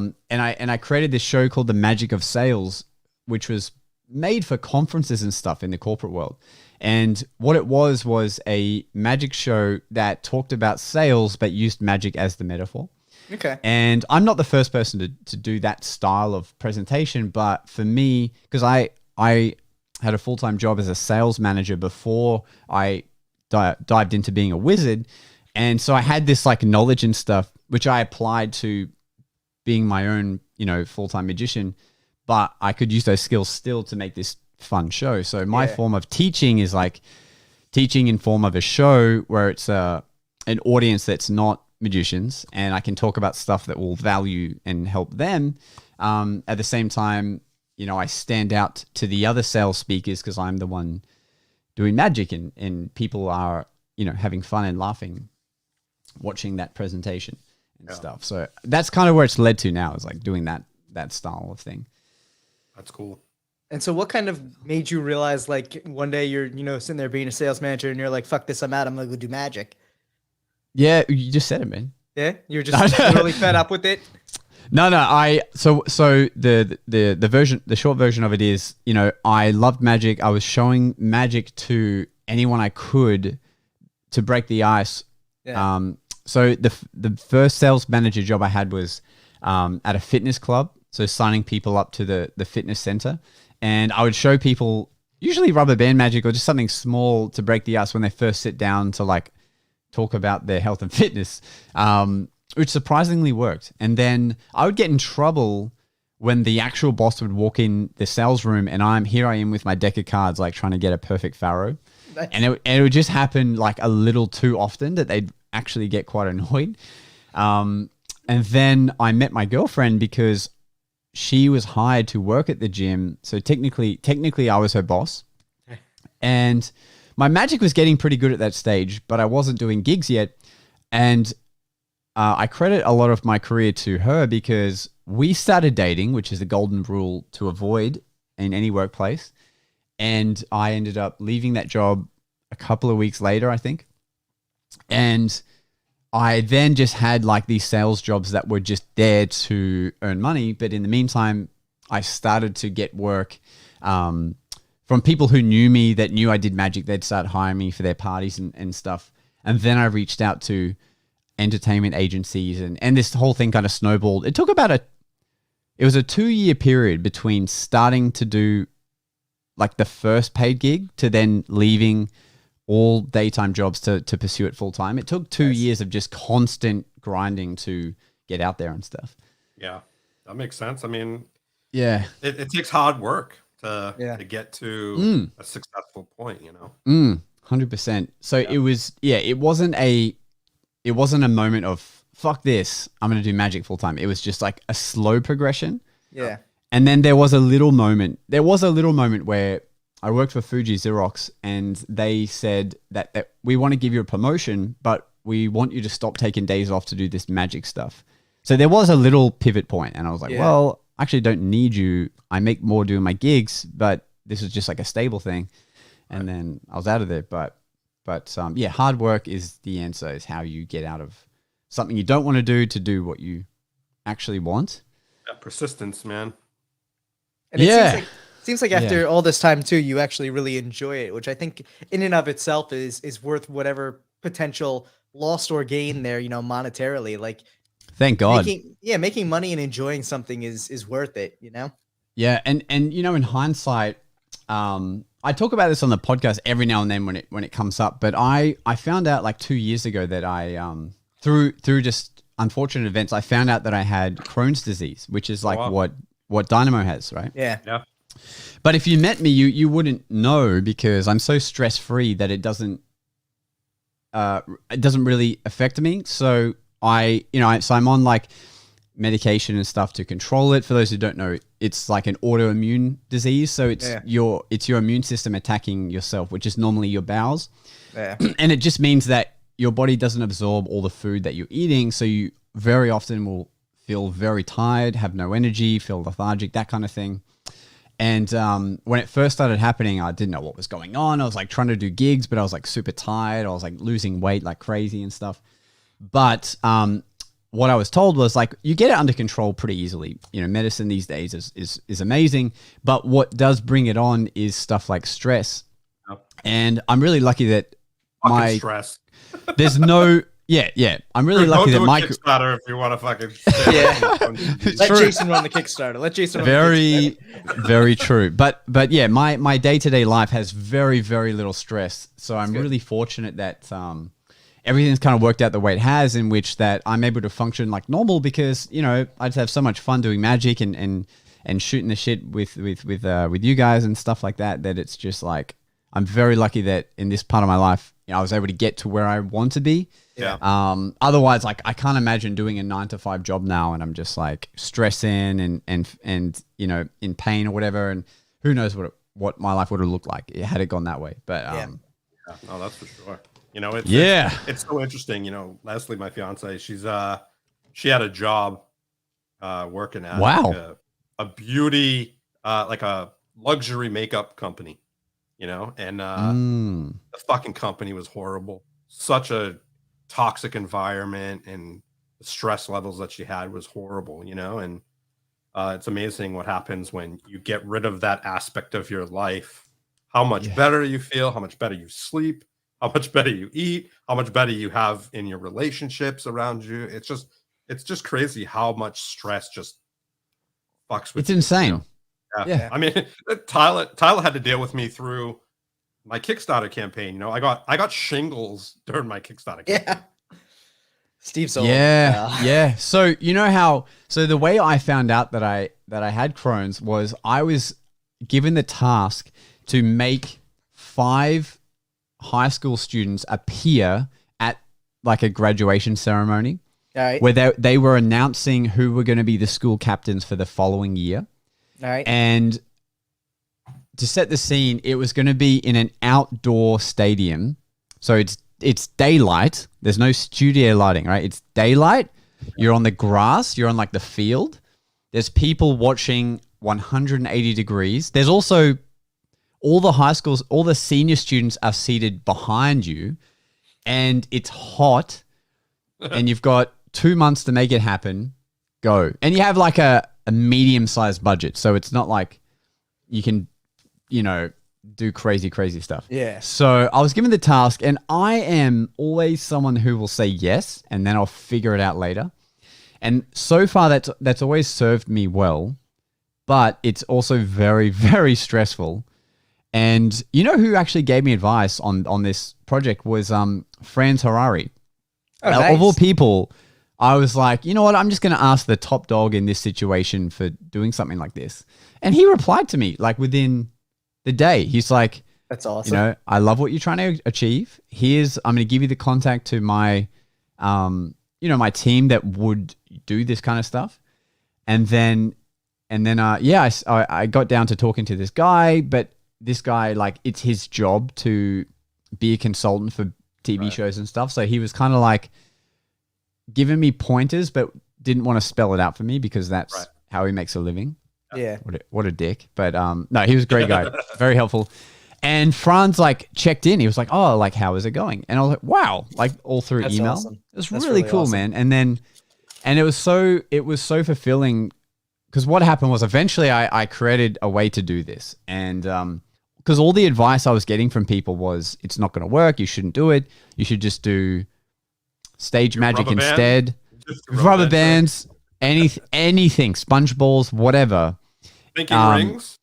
Double cross onto all of the seniors, like they check their hand, whatever. Like, yeah, linking rings was never brought up, which is funny. But like, I was just basically said, like, don't bother attempting to make 5 people appear in front of everyone surrounded on grass daytime, because you're not going to do it. And I was like, fuck it, I'm going to do it. So I found a way to do it. But through that process, I ended up getting plantar fasciitis in my feet. Which is when your feet feel like they're severely bruised and it's very sore to walk on. And I was like, that's weird. Like, because I do a backflip in my show, and I was like, have I been backflipping onto like hard surfaces lately and it's like actually bruised my feet? It didn't make sense. So then we finally and that was all just from the pure stress of doing this project. So we did the project, and then I was like, man, my feet are killing me. And then I found out I had this plantar fasciitis thing, which it's just like inflamed muscles of the feet, so they need to rest. But that was just like, that was the first thing that happened before I then started dropping weight and whatever. So it like sort of onsetted from the stress first, even though Crohn's is a thing that is genetic or whatever. Like you have it in you, it doesn't show up till you're 30 or whatever, but like it definitely kickstarted it. And bloody stress, man. Yep. Yeah. But for those who are interested, it is on my YouTube channel, me making these 5 people appear. Nice. We gotta watch that. Which the link for that is in the description below to your YouTube channel. I have it. Bow, bow, bow, bow. Yeah. Yeah. Whenever you have to make someone appear, it's always, that's the most stressful thing because you're relying on them to do something as well. Yeah. It's out of your hands to some extent. Dude, card tricks are much more I'd rather make some fun. people disappear. That's what I'd rather do. Yeah, well, I know a guy. He's from I don't want to do New York, but he'll get the job done. I don't want to deal with the consequences. I'm good. Oh my god, I love it.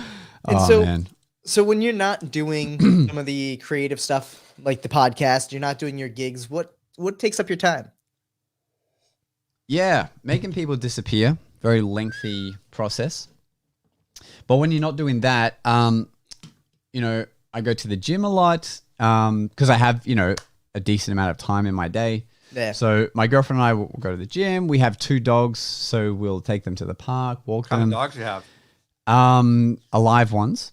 They're very fluffy. And so I have a Keeshond, which is a very fluffy dog.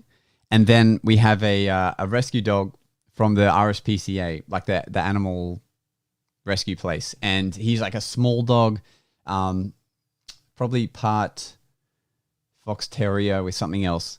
Okay. And big attitude. And we originally got him to be a companion to our dog.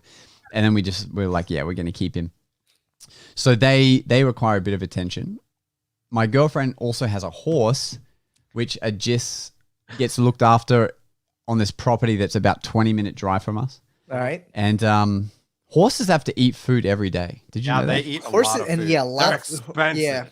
Yeah. So we drive for the most part every day or every second day to feed this horse.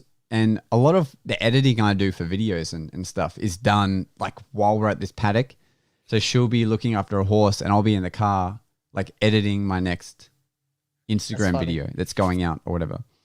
So between that, gigs, you know, emails and stuff, invoicing, chasing up my retainers and taking our dogs to parks and stuff, that's for the most part the life of Josh. And then just thinking ahead of like, okay, what, you know.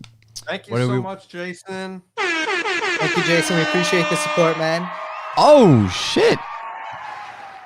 Jason Yochum, you know, he supports both of us then. He's a Patreon member on one of our highest tier. Jason, what a good guy. You're good people, Jason. We appreciate the support, man. And Josh and the Magic guys appreciate it as well. Yeah. Damn. All right, Jay. Well, look at this. Guys, everyone else just must feel inferior now in the chat. Because Jason, he just flexed on all of us. How do you say his last name? Yochum? I mean, I say Yochum, but yeah, Jason, just type out how you say your name. That'll save us all. Is it Yochum or Yochum? I'm thinking it's Yochum. I can put a poll in the chat and it'll have 2 options. You can pick which one it is. Or is it Johan? No, it can't be his that. first name's Jason. I doubt it's Johan. Yeah. It's Yochum, like Dwight Yochum. Cool. There we go. Yeah. But Jason, for another $10, we'll call you whatever you want, bro. All right? Whatever you want. Call you King Jason if you want. There you go. For anyone who need the phonetic spelling, there you go. Yeah. Thank you so much, Jason. Wow. And now can you explain how you say your last name, Jason? That'd be great. But he's very demanding for a guy only giving us $10. Oh my God, I love it. Jeez, what is happening? It's too funny. So it sounds like though you've looking back, you don't ever sit there being like, oh man, I should have stuck in Fuji Xerox sales. Yeah, Fuji thank God. Xerox. Hey, thank God. Yeah, I had people say things like, magic's a fun hobby, and you can't make a career out of magic. People who say it's a fun hobby clearly hasn't tried to do magic. Yeah, that's a frustrating hobby. That is very true. Even a magician that at the time I looked up to was like, yeah, there's really no money in magic. It's like, he's like, I made some money and then I really got into real estate and that kind of thing. I was like, okay, cool. I'm still going to try it. And so how did that question start? Yeah, I'm enjoying what I'm doing. Yeah, I've never looked back. Like I've, not to say that I'm definitely not a millionaire or anything, but I definitely have been more successful doing magic, the thing that I want, than I ever was doing a day job. Yeah. Dude, you have a freaking neon light behind you. Bro, I've made it, like I said. Yeah. And again, it's wand activated. It's amazing, So you still got to work at. Clearly, that's a magic trick you haven't worked on lately. So you should probably just make sure you get the timing right. Yeah. Oh, no, it's the lag. Remember, we established this. There's a bit of lag in this video. You know what I'm really impressed with, talking about wands and stuff, is the guy that created the card to any spectator's wallet. Is his name popping up in your heads? No. Someone's going to know it in the chat. Card to any spectator's wallet, and he also created the ultimate utility card device. And his name is right sitting in my head, and it's not. Let me see here. Coming out yet. Michael Amar? No, but he created it with this other guy. Jeff Kaler? Thank you, Jeff Kaler. There you go. Jeff Kaler. He is so creative with his life. So he also has he also is a keynote speaker for, I think he's given talks to like Disney and all that kind of stuff. Jimmy just said Jay Sankey. that is always the safe guess. So Jeff Kaler, he used to have this thing. He does these really quirky things, which I love. And his whole idea is to break the pattern of someone's day. And whenever I'm doing my Magic of Sales talk, it's always based around like, how do you break someone's like, how do you break the ice when someone has a barrier up? Like when they're in autopilot, how do you break that cycle? And double cross. Yeah. Well, you know what I did when I worked at Fuji Xerox, I would use the Card Now app, which prints a business card from your phone. Yeah. Oh, wow. And I used to say, hang on, before I give you the brochure, let me print you a card because I get to play with all the new technology. And I would use the app, you'd see the thing print, and then I'd pull it out and give it to them. And that's how I would break the ice. Nice. And it was such a phenomenon because people, admin, which usually their job is to get rid of door knockers at a business, they would react and they'd be like, holy crap, that was amazing. They would go and get their boss so that I could show them, so that I could give them a business card. It was the craziest thing. And that's part of the reason Fuji Xerox wanted to give me a promotion, but contrarily, I had to stop doing magic, which is weird because it was actually making them money, me doing this thing. Because it would break the autopilot. 80% of people would react and go, holy crap, that's amazing. 10% thought it's an actual app that's available that you can print business cards from your phone. And then there was a small 10% that had no soul. But Jeff Kaler, he would do these things where, and I wonder if he still does it, but you know how you can get the thing on your phone now where you can tap to pay, right? Yeah. Well, before they had that, banks brought out like just the chip part of a card. So you could just get the chip that you could stick to your phone or whatever. So Jeff Kaler started putting that chip inside a wand. So when he went to pay for something, he'd take out his wand and tap the FPOS and it would pay. And to me, that is like what a magician should do if he's paying for something. He should take out his wand and tap the thing or wave it over the thing and it pays for his thing. And I thought that was amazing. And then the other thing that I think is funny that he would do, which I haven't tried, is he would get a mock-up version of his FPOS card, his bank card, but a jumbo version. But in the jumbo version would be a slot where he can put his actual card so that when he swipes his jumbo card through the machine, it will actually swipe his mini card and work. That's funny. I don't. Maybe it's the same person, but someone just created. I don't know what it's called. I don't know what the gimmick's called, but it's basically a sticker that goes over your actual card. And one of my friends has a Blockbuster edition, so he basically put this sticker over his credit card, but it looks like a Blockbuster card. So when he goes to pay, he'll hand the Blockbuster card, and it'll work. And people are like, "What? Like that's a Blockbuster card?" And he's like, "Yeah, it's universal." That's funny. So, that is funny, man. Object. That whole thing is hilarious. But imagine taking out like an A3 sized bank card, and you're like, boop. The more money you make, the bigger card you need to hold it, Yeah. And so, I love that stuff. And then I think the other thing he does is he would have these toy shrimp, and he just leave them in random places. And apparently, the famous story is that was it Pixar or Disney? He explained that premise, and so now he gets emails about how like co-workers are trying to shrimp each other and like leave shrimp in weird places and stuff. That's funny. I love it. Oh my God. That's how you know you left a lasting impression there. So good. I love that kind of stuff, do you, and I was going to ask you before, when you found out that you have listeners that live near you, did they know that, or did you find that out and you're like, fuck, don't say anything? Some of them I like reached out. So one of them was, like I said, the podcast one where I'm like, who the hell's listening to Bridgewater? One of them was literally a giveaway winner who lives like 6 minutes down the road. And I was like, by the way, I live like 5 minutes down the road from you. Like, congrats. And some others, it's just kind of like I'm not too far from like New York City. So like, there's a lot of people obviously who are in the community who are in New York City. So like, that distance isn't necessarily as close as even I was expecting. Like finding people who are like 8 minutes down the road surprised me. And so like I've thrown it out there. Like Steve and I think we've discussed like where we're at, and sometimes being like, oh, I'm from New Jersey. People will be like, oh, where in New Jersey are you from? And we always kind of like end up like chatting about it a little bit, but it's just kind of a weird vibe, but like fun also, because you never expect it. That's right. Yeah. You never know who's listening to you and like where they're from, what they're doing. Oh, if they'll give you $10 or not. No, I'm just kidding. Oh yeah. Oh well, Steve. I mean, of course, photographer. It's your job to know everything. There you go. About everyone. You have so much dirt on people. You've got their ugly side still on your SD card. There you go. No, it's on my backup. It's on your Patreon. Yeah. Yeah. my OFs. Yeah. That would be funny. Oh my God. Having OnlyFans of old photos I've taken of people. Especially if you were shooting concerts or nightclubs, like you have to get the drunk people at the end of the night that just flash you and stuff. And you can imagine that on an OnlyFans. Illegal, but funny. Actually, it's not illegal if you have like signed contracts. There you go.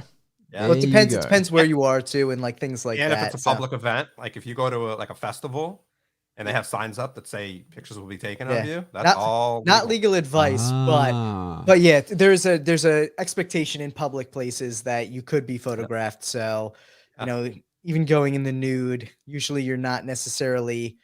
I mean, it's kind of weird if you're taking pictures of nude people, but in a weird setting. If they're presenting it to you, like it you can't help that you clicked. That's not. No, but that's what you do. That's where your talents as a wedding photographer comes in, because you get the image, they just don't know. Yeah, you got that big lens, so you're actually quite far away from them. Oh my god. Yeah. Actually, a gig that I did last week, the photographer had a particularly massive lens, like for bird watching and stuff. Yeah. And she said it's just so that she is less intrusive. I think she's just like a massive introvert, but she was like 10 meters away. And then she's getting these photos and I'm seeing her laughing and stuff like in the background because she can see clear as day what I'm doing because she's trying to get reaction shots of people to the magic at a nightclub. Sure. Very interesting. That'd be very interesting. Or at concerts. I feel like it's almost counterintuitive though, because you're not in the midst of it, so you're not as noticeable. But then someone always catches you on the fringe, and you have this like 4-foot long camera lens, and they're like, "What the hell's going on over there?" So yeah, well, Tyler, I mean, that's when you got to stop it. Give Steve his cameras back. Stop being a peeping Tom, and then you won't get caught. You caught me. But if you're paid to be there, you can get away with anything. Then. Yes. And Jason and I were filming Street Magic once in the Valley, which is where people go out to drink and go clubbing. And one time we had to cut the footage because this girl was just like out of her mind. She like lifts up her dress. She was like starting to twerk and stuff. And we're like, yeah, that's only going on the Patreon. So if anyone who hasn't seen it, patreon.com/the magic guys. Yeah. There you go. And most of the time it's just magic. Yeah. Most of the time. Nice. Oh my God. Honestly, I don't know if I believe you on that one. Just knowing between you and Jason how much fun you can get into. I'm sure it's about 50% magic, 50% shenanigans, but good wholesome shenanigans, right? Yeah, I think magic is just the tool that allows you to then have shenanigans and that kind of stuff. We don't need magic; we just have shenanigans. Yeah, and double cross, and then you're fine. I have it. It's right up on one of these shelves over here. It's up there. Steve has like a fascination with all things Sharpie related. Well, it's not a fascination. Okay. So my biggest photography project to date is based all around a Sharpie. Kind of. Really? Yeah. Okay. So, is that because it's like a phallus object, or because it's because I write on people? So basically, a lot of not a lot, the cool Sharpie tricks I picked up just to have, because obviously COVID happened, so I haven't done the project in a while. But if I ever go, I went to a lot of colleges, universities. So if I ever did that, it would be awesome to have the Sharpie on the table. Do the project, which is a very intimate process. It deals with insecurities and stuff like that. So it'd be really kind of a lighthearted thing to do double crossing and kind of situation. Steve, like that. Why did it take an hour and 48 minutes to get into the juicy stuff here? This sounds amazing. It sounds amazing. So like, what is the synopsis of this? So you write down insecurities people have and take photos of that, or what? No, so I'll give you the super quick version of it. So basically, and in the meantime, Jason can throw another $10 up. Whatever you want. You mean King Jason? King Jason. Jason, he's telling us what to do. Yeah. So basically, I sit down with people and have a conversation with them, about a 45-minute conversation, and we talk about different insecurities that they have. And through that conversation, we come up with a couple words and a phrase that kind of best describes that insecurity, and we write that on them, and then we have a tagline, kind of a phrase that goes with that insecurity. And then we take a kind of a headshot, a really tight headshot of that. And if anybody wants to check it out, it's called the What I Be Project. Yeah, the What I Be Project. So the headshot, so it's written on their face.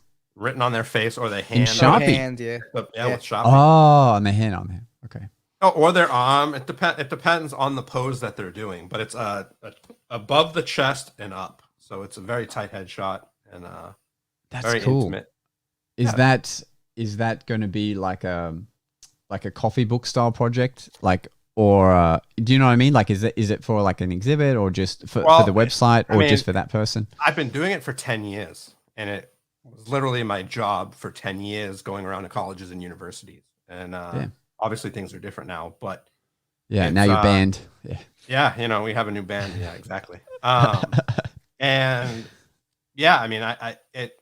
the book is 99% done, but needs to be redesigned because it was designed, in red Sharpie 6 years ago when styles changed a little. Cool. Yeah. But, design is no longer cool, so it has to be redesigned and yada yada yada. That's cool, man. Yeah, that's a fun. Yeah. So, would you ever do stuff like tagged? Do you remember when tagged came out, where you'd ink, the word on them? I think Richard, the mentalist guy, not Richard Sanders, but the other Richard, brought it out. And so you'd have a word appear on their forearm usually in ink. Really? Yeah. But it was a bit of a thing. Like once Double Cross came out, that was like the best version of that kind of thing you could ever do. Yeah. Anyway, so obviously not. So that's cool. That's cool.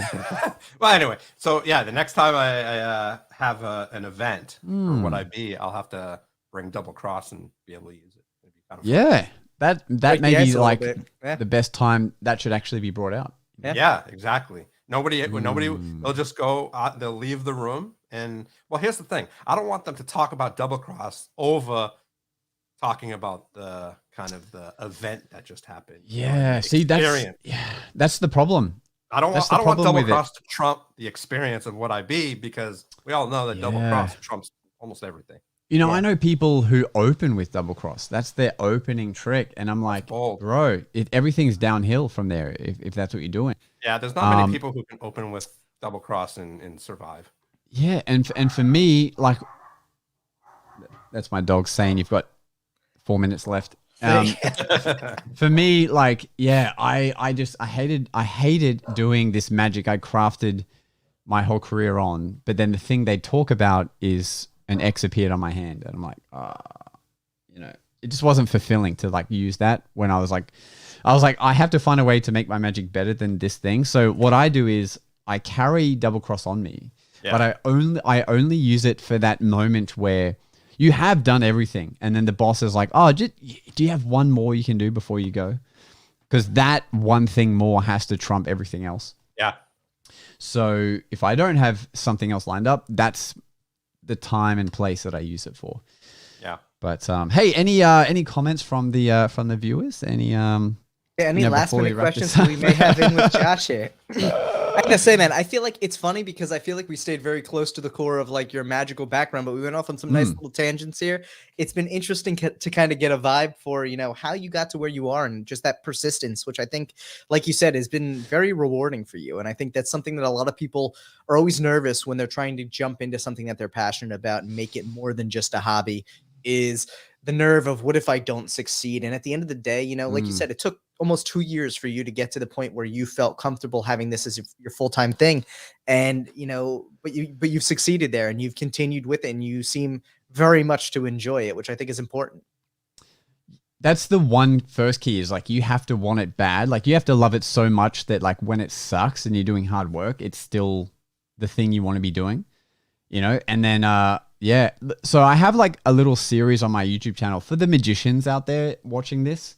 Well done for watching so long, but I made this little series of like magician advice, but like the actual advice of like how to consider doing it for a living. But in a nutshell, you just got to get out there. If you want to get work, you've got to be seen working, which is one of the little gems I was given growing up. And honestly, just stick with it no matter what. There's no one, no matter how much they love their job or no matter how much they're doing something that they're great for, is going to have perfect days every single time. I mean, there's good days, there's bad days, no matter what you do. And just realizing that you have to work through those bad days to get to the good ones and hopefully learn something from them. I agree. I agree. Stick at it, people. And eventually something will happen. Yeah. Yes. This is true. That's very, very true. Yeah, I mean, especially, Don't rely on TV to be the thing that makes it, but just keep at it because you love it. That's what it is. Yeah. So, and I know we only have a quick minute or two here, but, having been on Australia's Got Talent, is that something you would do again, the whole television experiment, or was that kind of just a one and done for you? I would do more of that stuff for sure, but I would not approach it with the thought that this is what's going to make my career or this is what's going to jet set my career, because there was this presumption that doing AGT would mean that my career would do a certain, thing. And it didn't. And that was weird to go through. Yeah. But what it did do was it gave me an insane amount of credibility when clients would inquire, and I could send that. that mixed into my promo, it allowed me to book events much faster, and also it allowed me to increase my fee, but it didn't bring me any work because people saw me on the show. It was more like when they got to my website and saw that I'd done that, that's when it started to help me. But nothing, like the day after I'd done my semi-final performance, like nothing happened, you know? Yeah. It was just that now I could use it as a tool. So sometimes people would see me and be like, oh, you made it because you got on the show. And I'm like, no, I made it because I've been a full-time magician for, 5 years beforehand, already working full-time. And this was like a step, but not the full thing. Yeah.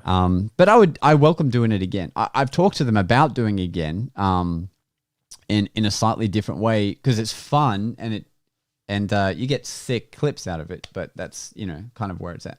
Yeah. Well, and I think that's a good point though to make there. I think for anyone out there who's looking for their big break, you make your own big break. You're maybe given the tools to facilitate it going larger, quicker. But yeah, like you said, it's not like magically overnight people were kicking down your door to hire you on. You just now had another tool in your repertoire, a more powerful one, albeit, that allowed you to really accelerate your whole growth there. And I think that's what a lot of people don't realize is you can't be sitting there waiting for something to come along that boosts you.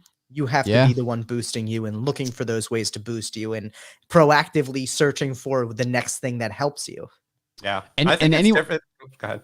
Yeah, anyone who's been on a Got Talent show will tell you, like, they churn through seasons so fast now that you're only hot for like a month, and that's then, if you're even hot. Like, let's be honest. It depends on what they're kind of, they want to do with you. Yeah. It's all scripted anyway. True. Who's going to win? True. They already know once they pick the top 16 or whatever, and they put more attention towards that person.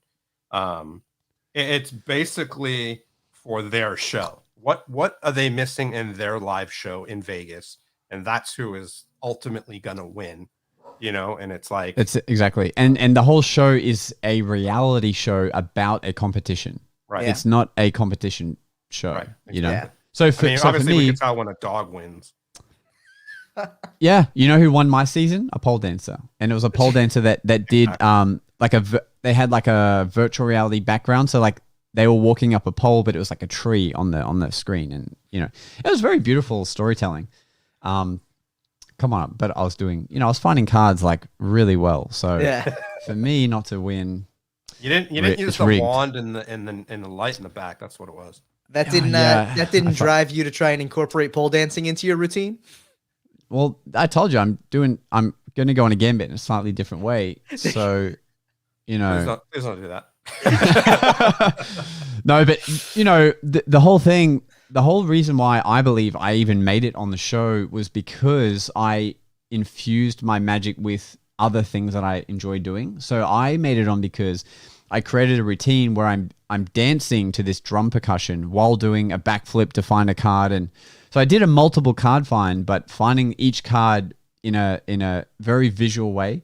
And because of that, I swear to God, I only made it through because I was a magician who could do a backflip. Like, there were really great magicians that auditioned, but just didn't make it on, even though they got like 4 yeses from the judges or whatever. Didn't make it any further because they were doing something that people had seen before. So you just have to have a good story that makes people cry, bro. That's all it is. Your Sharpie story, man. If you did if you did double cross, but before you did double cross, you told that project story, man, you fucking own it. Honestly, Steve, next champion of AGT.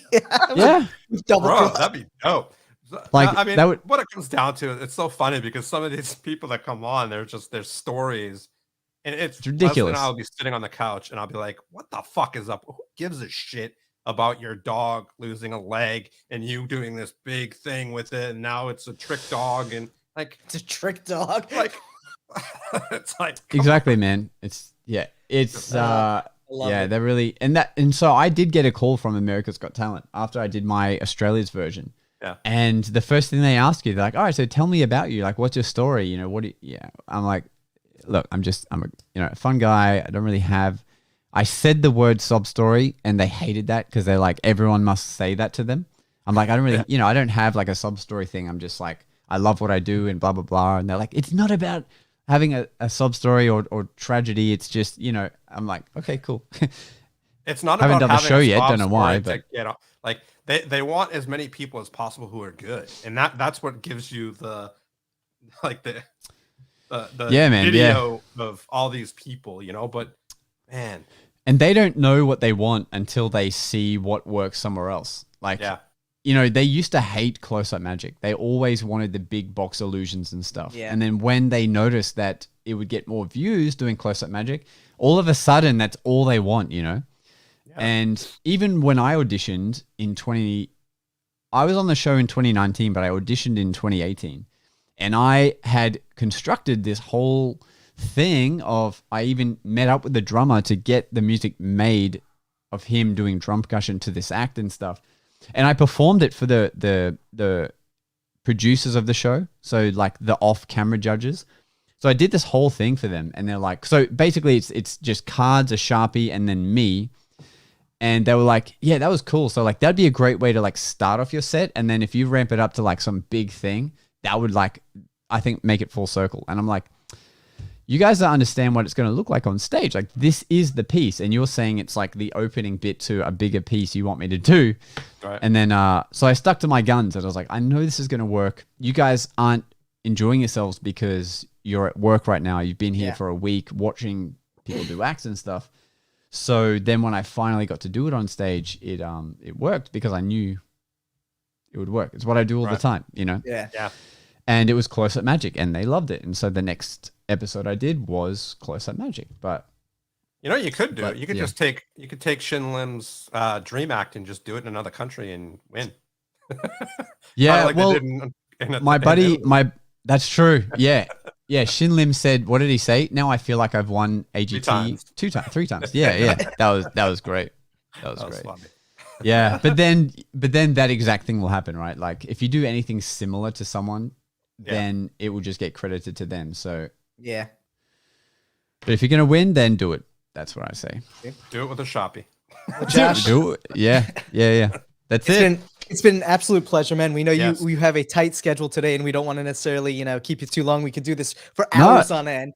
Bro, I could talk to you guys all day. Fortunately, I have a gig to go to, and I don't want to flex here, but you have to come on for a part 2, man.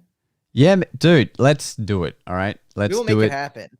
That sounds great. Plus, your gigs pay the bills, so we understand. We don't take priority over that, and we appreciate it. You need to pay those bills. No, so Josh, we can't pay you to be on the show. I'm sorry. God damn it.